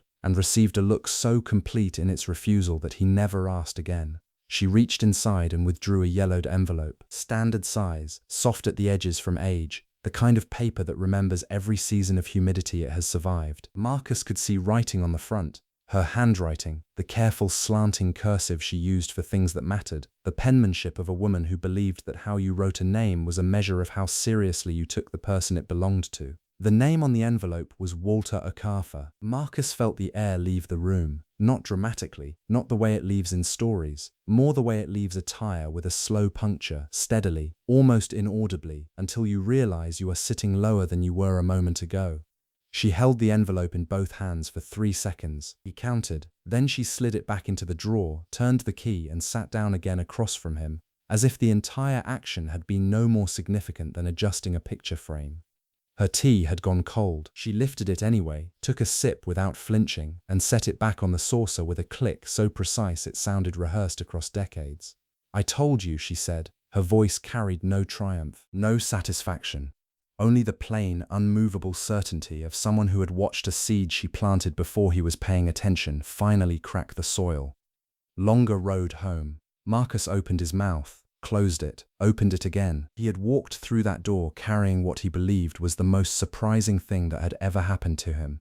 And in the space of 30 seconds she had made him feel like a man arriving breathless at the finish line, only to find his grandmother already sitting in a lawn chair, sipping Earl Grey, wondering what took him so long. He stared at the drawer. It was an ordinary thing, pine, slightly warped at the left corner where humidity had worked on it for years, a brass keyhole no bigger than a shirt button. He had opened that drawer 10,000 times as a child looking for rubber bands, takeout menus, the spare key to the back gate. He had never once seen a yellowed envelope with Walter Okafor's name written across it in the careful, forward-leaning cursive Miss Ruby reserved for things that mattered. "How long?" he said. Not a question, a demand dressed in quiet clothes. She took another sip of tea that could not possibly have tasted like anything but room-temperature regret, and she did not answer. The clock above the stove, the one with the cracked face she refused to replace because Marcus's grandfather had hung it the week they moved in, ticked through 5 full seconds. 6, 7. Each one louder than the last, as if the house itself were losing patience. "How long have you known his name?" Miss Ruby set the cup down. She looked at him the way she had looked at him when he was 9 and asked why his mother left. Not with pity, not with deflection, but with the specific, terrible gentleness of a woman deciding how much truth a person could carry without it changing the shape of their spine. "Longer than you'd want me to say." That was all. She did not elaborate. She did not reach for his hand or offer the kind of soft explanation that might have sanded down the edges of what he was feeling. She simply sat there, solid as a pier post, letting the silence do its work the way she had always let silence do its work. Not as absence, but as a room she built for other people to sit in until they were ready to hear the next thing. Marcus looked at the drawer again. The key was still in the lock. She had not removed it. That detail lodged in him like a fishhook because Miss Ruby never left keys where they did not belong. She had left it there on purpose. She had left it there for him. "There's more," he said. She picked up her tea. She drank. She set it back on the saucer with that same impossible click. "The road home's got one more turn you haven't found yet." Then she rose, carried her cup to the sink, and began washing it as if the conversation were already history. The key was still in the drawer, and Marcus had never been more afraid to turn one. Murphy's had changed its morning shift to a swing shift for Marcus, and the first thing he noticed was that the sunset came through the west windows like something poured from a furnace. The same diner, but lit from the wrong direction. The way a familiar face looks different when you catch it in a mirror instead of straight on.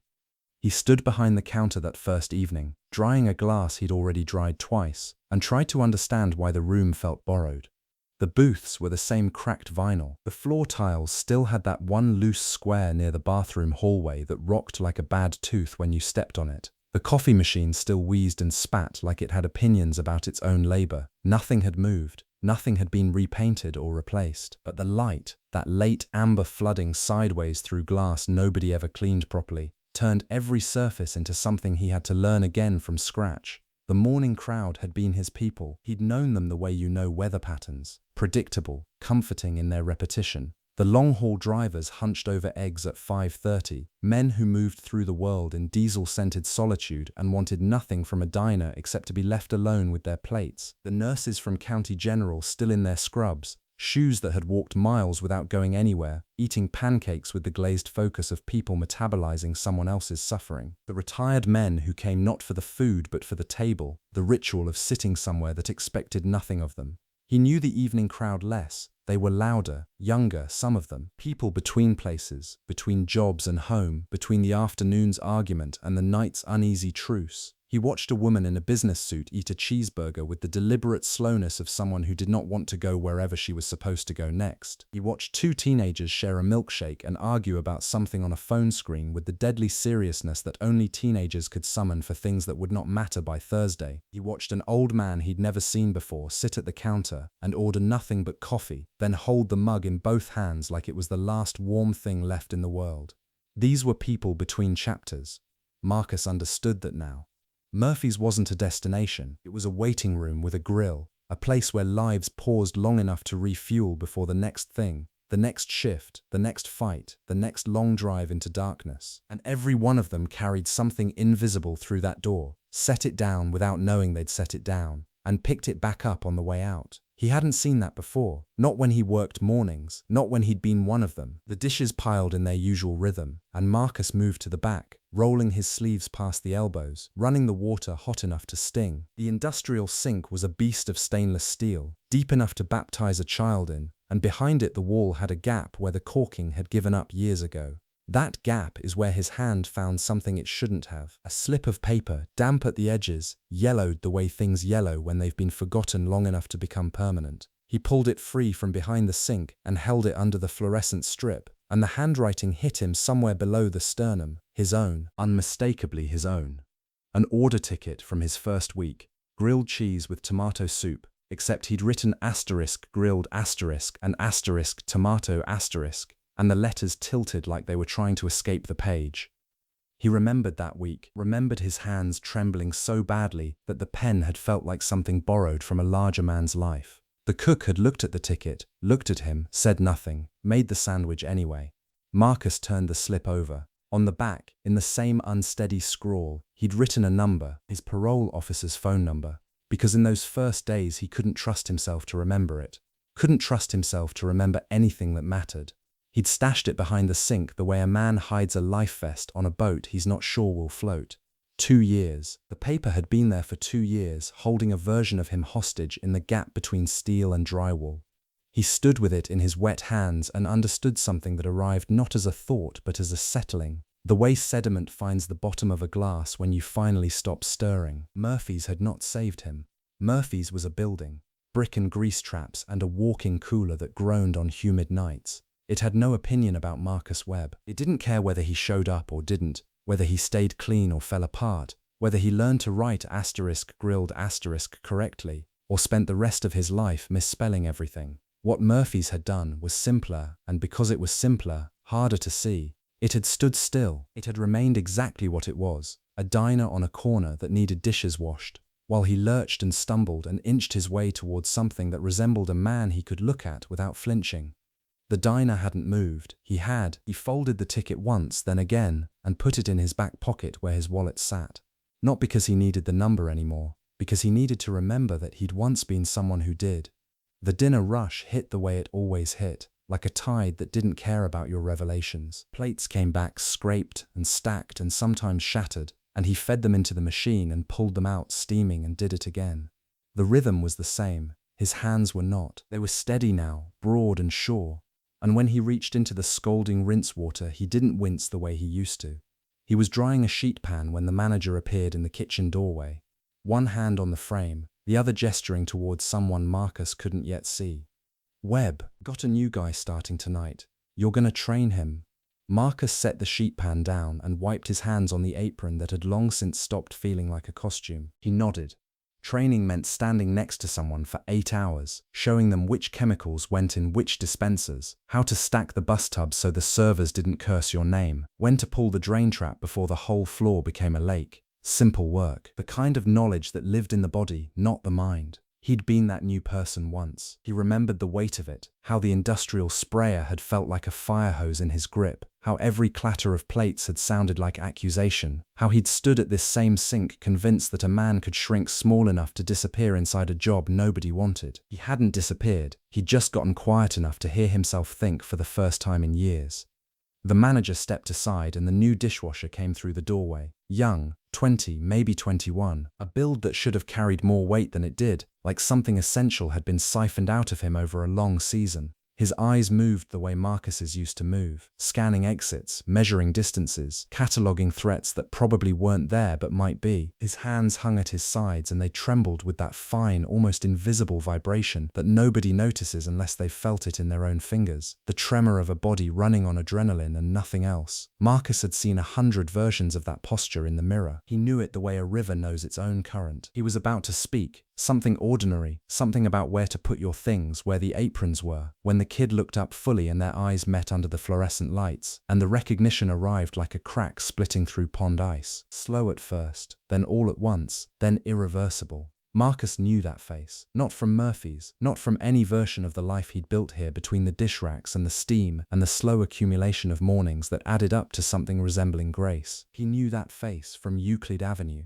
From the block, from the years he never talked about, the ones he'd folded up and shoved so far down they only surfaced in dreams that left his pillow damp and his jaw clenched. The kid was from the old neighborhood. The kid had been there. The kid had been young enough then that Marcus had hoped, had prayed in whatever way a man prays who doesn't believe anyone is listening, that the boy wouldn't remember. But the kid's expression said otherwise. Something shifted behind those hollow eyes. Not anger, worse, recognition. The kind that meant he remembered everything. Marcus's steady hands went still on the apron, and the diner he'd remade himself inside suddenly felt like a room with no doors. The kid said his name, his real one. The phone didn't ring so much as detonate. 11 p.m. Jerome's name burning across the screen like a flare fired from somewhere I couldn't see. And it wasn't a text this time, which meant something had finally cracked open that no abbreviation could hold. I'd been sitting at the kitchen table with a glass of water I hadn't touched, reading the same paragraph of a journal article for the fourth time, without absorbing a single word. The apartment had that particular stillness that only settles after 11, the kind where the refrigerator hum becomes the loudest thing in the room, and you can hear your own pulse if you hold still enough. My mother had gone to bed an hour earlier, her slippers scuffing down the hallway in that slow rhythm I'd memorized the way other people memorize songs.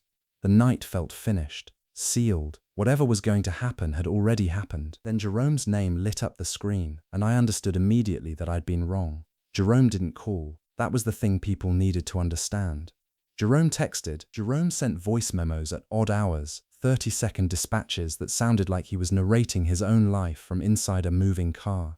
Jerome dropped links without context, fired off single emojis that somehow carried entire arguments. But he did not call. Calling was a confession. Calling at 11 p.m. was a confession made on your knees. I picked up before the second ring. Not because I was eager, because I'd heard that particular silence before, the half-second between the moment someone dials and the moment they speak, and I knew it was the kind of silence that could curdle into a hang-up if you let it breathe too long. Some people only have one attempt in them, one exhale, one reach, and if you miss it, they fold it back inside and carry it until it calcifies into something they'll never offer again. Mark, his voice came through fractured, not broken, fractured, the way a window looks right after the rock hits it, still holding its shape but veined with damage you can trace with your fingertip. Mark, you up? I'm up. He stopped. I heard him swallow. I heard something in the background that might have been a television or might have been traffic through an open window. I just need to talk to somebody, that's all. I just need somebody to... He didn't finish. He didn't need to. I already knew what the end of that sentence was because I'd been the one unable to say it once, sitting in this same kitchen, this same hour, the overhead light casting the same pale circle on the same table. The end of the sentence was asterisk hear me, not fix me, not advise me, just hear me. Confirm that the frequency I'm broadcasting on is real, that the signal is landing somewhere outside my own skull. I leaned back in the chair. I said nothing. I waited, and Jerome began. He began with the resume, not the paper one, the one he kept folded inside his chest, the one he recited to himself on mornings when the mirror wasn't generous. He'd shown up early, he'd stayed late, he'd taken the extra certification, the weekend seminars, the thankless committee work that no one remembered assigning and no one noticed completing. He dressed the part and learned the handshake and laughed at the jokes that weren't funny because laughing was a kind of currency and he understood the exchange rate. He'd done all of it, every piece of the formula, every ingredient in the recipe that was supposed to yield a life that couldn't be taken from you. I did everything right, man. He said it the first time like a declaration, a closing argument to a jury he couldn't see. I did everything right. The second time it came softer, the edges worn down, a stone skipped across water, losing momentum. I did everything right. The third time it wasn't a statement at all. It was something the word asterisk prayer, asterisk was too certain to describe. It was the exhale of a man reaching for the rung he was told would be there and closing his fist around air. I held the phone against my ear and listened to the silence that followed, and the silence had a texture to it, granular, heavy, the kind that accumulates in the lungs. I could hear him breathing through his mouth. I could hear what might have been a television somewhere behind him, turned low enough to prove someone else existed in the world, but not loud enough to matter. And I felt the pull, the old pull, the instinct to speak, to explain, to unspool the thesis I'd been carrying for months now, the quiet architecture of what actually happened, the specific moments where Jerome's everything right had been everything right for the wrong building. I knew where the cracks were. I could see the blueprint he'd been reading upside down, but I said nothing. Because I recognized the prayer. I recognized it the way you recognize your own handwriting on a letter you don't remember sending. I'd sat at my mother's kitchen table 3 years earlier, the overhead light humming its one yellow note, and I'd said those same words to no one.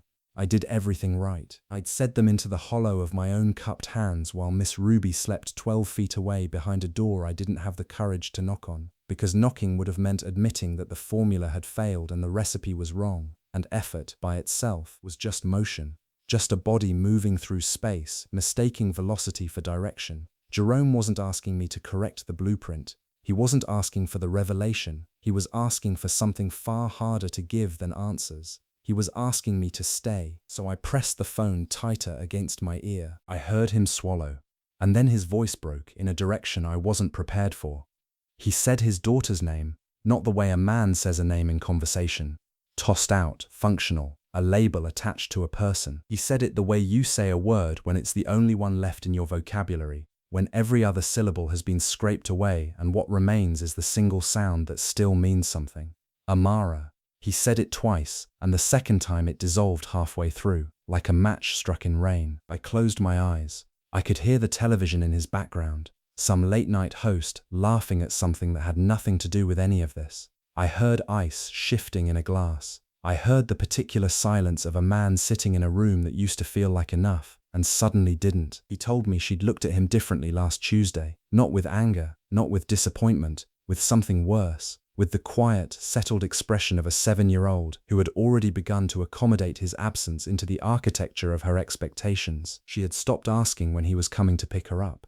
She had stopped asking because the answer had never once been the one she needed, and children, it turned out, were faster learners than anyone gave them credit for. I understood then what Jerome meant when he said he'd done everything right. He meant the job, the overtime, the car note paid early, the shoes she didn't ask for, delivered in a box with a bow because he believed gifts were a dialect of love, and maybe they were. But Amara had been speaking a different language entirely, one built from minutes, from presence, from the weight of a father's body on the other end of a couch, while cartoons played, and nothing important happened, and everything important happened. He had built a perfect scaffold around an empty room, and the worst part, the part that sat in my chest like a stone I couldn't cough loose, was that I recognized the scaffold. I had built one too, different materials, same vacancy. I had poured myself into Miss Ruby's care with the precision of an engineer and the blindness of one too, measuring dosages and tracking appointments and never once sitting on the edge of her bed to ask what she dreamed about anymore, never once letting the silence between us be something other than a problem I needed to solve. Jerome breathed on the other end of the line, not crying now. Past that, he had arrived at the flat, terrible country that exists on the other side of tears, where the air is thin and everything is visible for miles and none of it is something you want to see. The call lasted 2 hours and 14 minutes. I never said what I knew, never offered the thesis, never corrected a single word. And when Jerome finally went quiet, breathing like a man who had just set something heavy on the ground, I heard it, the sound a person makes right before they either rebuild or disappear. I wouldn't know which one Jerome chose until morning. The booth where Marcus sat had a crack in the vinyl that ran diagonally from one corner to the other, like a river on a map leading somewhere no one had named yet, and he sat in it the way a man sits in a place that once held him under. I had watched Marcus Webb for a long time by then, long enough to know that a year can rebuild a man the way water rebuilds a canyon, not by force, not by intention, but by showing up every single day and pressing gently against what's hard until it gives. He was 24 now. His hands were still rough, still carried the particular geography of a person who had worked since before working was legal, but they rested differently on the table. Open, unhurried, like they had finally stopped reaching for something and learned, instead, to hold what was already there. Murphy's diner hadn't changed. The fluorescent light above the register still buzzed at a frequency that lived somewhere between a hum and a complaint. The specials board still advertised Thursday's meatloaf on a Saturday because nobody had bothered to erase it. The coffee still tasted like it had been brewed with ambition but finished with resignation. Everything was the same. And that was the point, because the diner hadn't changed, but the man sitting in booth number 6 had, and the distance between those two facts was the whole story. Marcus wasn't washing dishes anymore. He'd moved to the warehouse distribution center on Addison, second shift, loading freight. It wasn't glamorous. It wasn't the thing Miss Ruby had imagined when she'd whispered promises over his crib about what her grandson would become. But it was his, earned clean, and it came with health insurance that started after 90 days. And Marcus had counted every one of those days like a man counting the steps out of a basement and into open air. He ordered the same thing he always ordered, 2 eggs over easy, wheat toast, black coffee, no substitutions. There was something in the way he ordered, no hesitation, no scanning the menu he already knew, that told me everything about who he had become. A man who had stopped performing decisions and simply made them, quietly, without audience. The diner was half full that morning. A couple by the window arguing about directions to somewhere they'd probably never reach. An older man reading yesterday's paper like he was studying scripture. A server named Tamika who moved between tables with the efficient grace of someone who understood that refilling coffee was in its own small way an act of ministry. And there was a young woman sitting 3 booths away. She couldn't have been older than 19. Her jacket was too thin for October, and she held her coffee with both hands. Not for warmth exactly, but the way a person holds something when they need to hold anything at all. I noticed her the way I noticed most people who carried weight quietly. She had the posture of someone trying very hard to take up less space than she deserved. Marcus hadn't looked at her yet, but he would. And he wasn't the only one watching that morning. At the far end of the counter, half hidden behind the register and a rotating rack of off-brand mints, Jerome Watts sat with a plate of eggs he'd barely touched, his fork suspended between his fingers like a thought he couldn't finish. Marcus lifted his coffee, took a sip that was more reflex than thirst, and set it down without looking at it. His eyes had found the young woman now, not staring, not studying, just the peripheral awareness of someone who had learned to read the geometry of distress, the way her fingers moved through the bills in her hand, the way she counted twice, the way her jaw tightened on the second count, that almost imperceptible clench that said the number hadn't changed and she'd known it wouldn't. He didn't watch her the way people watch strangers. He watched her the way a man watches weather he's already walked through. The server, a heavy-set woman named Paulette, who'd worked Murphy's long enough to have opinions about everyone and share them with no one, approached the young woman's table with the check. And the young woman smiled. That was the part that caught something in Marcus's chest and turned it. She smiled. Not a performance, not embarrassment dressed up as politeness. A real smile, the kind a person offers when they know they're about to come up short and have decided they won't let it take their dignity too. Marcus was already standing. He crossed the diner in 4 steps, intercepted Paulette near the coffee station, and pressed 2 folded 20s into her hand with the quiet efficiency of a man passing a note in church. He spoke low, 5 words, maybe 6. Paulette glanced at the young woman, then back at Marcus, and whatever she saw in his face settled the question before she could ask it. She nodded once and tucked the bills into her apron. He didn't do it because of what happened last year. He didn't do it because Walter Okafor once covered a bill that saved more than a meal. He didn't do it because Miss Ruby had told him all those years ago on that porch with the paint flaking off the railing that what you send out finds its way back. He did it because of who he was becoming, and that was the thing his grandmother never fully explained. Perhaps the one truth she left for him to arrive at on his own. The giving doesn't end when you receive, that's when it begins. Receiving cracks you open just wide enough for the giving to pour through unobstructed, and once that channel is cut, it doesn't close. It can't. It becomes the shape of you. Marcus sat back down, picked up his coffee, drank it like nothing had happened, because to him, nothing extraordinary had. But at the far end of the counter, something was happening that was extraordinary, though no one in that diner would have noticed it. Jerome Watts had gone still. Not the stillness of a man eating breakfast. The stillness of a man watching a mirror show him a reflection he hadn't earned. His fork hung motionless over those cold eggs, and what moved across his face wasn't admiration, wasn't guilt, it was recognition, the specific, devastating kind that arrives when you see the version of yourself you almost became and understand, with total clarity, the distance between almost and did. Marcus didn't see Jerome. That mattered. It mattered because what happened next wasn't performance, it was anatomy. It was the simple, terrible machinery of a man who had been rebuilt from the inside out, operating now on instincts that hadn't existed 12 months ago. He flagged the server down, not with urgency, with the quiet authority of someone who had made a decision before the situation even fully announced itself. He folded 3 bills, more than enough, always more than enough, and pressed them into the server's palm with a directness that left no room for negotiation. "Her tab," he said, "and don't tell her it was me. Don't tell her it was anyone. Just tell her it's taken care of." The server opened her mouth to say something. "Thank you, probably, or that's sweet." But Marcus had already turned back to his own plate, back to his half-finished coffee, back to the ordinary Tuesday morning that he had decided, without ceremony, to alter for a stranger. He picked up his mug, he drank. The young woman across the room would find a zeroed receipt and no explanation, and she would carry that weightlessness into whatever came next, and Marcus Webb would never know what she did with it. He didn't do it because of what happened last year. He didn't do it because Walter Okafor had once covered a bill that saved a life. He didn't do it because Miss Ruby had spent decades pressing generosity into him like a thumbprint in wet clay. All of those things were true, and none of them were the reason. He did it because of who he was becoming, and that was the thing his grandmother had never fully explained, the secret she had carried in her silence all those years. The giving doesn't end when you receive. That's when it begins. That's the mechanism. That's the engine. Gratitude doesn't complete a circle. It opens one. It turns a man into a door that other people walk through without knowing someone built it for them. The young woman looked at her receipt. Her hand went to her mouth. She looked around the diner, at the server, at the cook, at the old man reading his newspaper, searching for the source of something that had no source, something that had only current. She gathered her coat and left, and the bell above the door rang once, the same bell that had rung the night Marcus came in soaking wet with $11 and no name worth claiming. At the counter, Jerome Watts set his fork down slowly. Not the way a man sets down silverware, the way a man sets down something he has been carrying for longer than his arms should have allowed.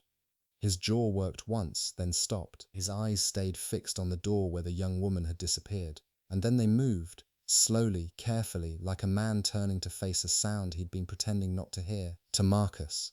For the first time in a year, he didn't look away.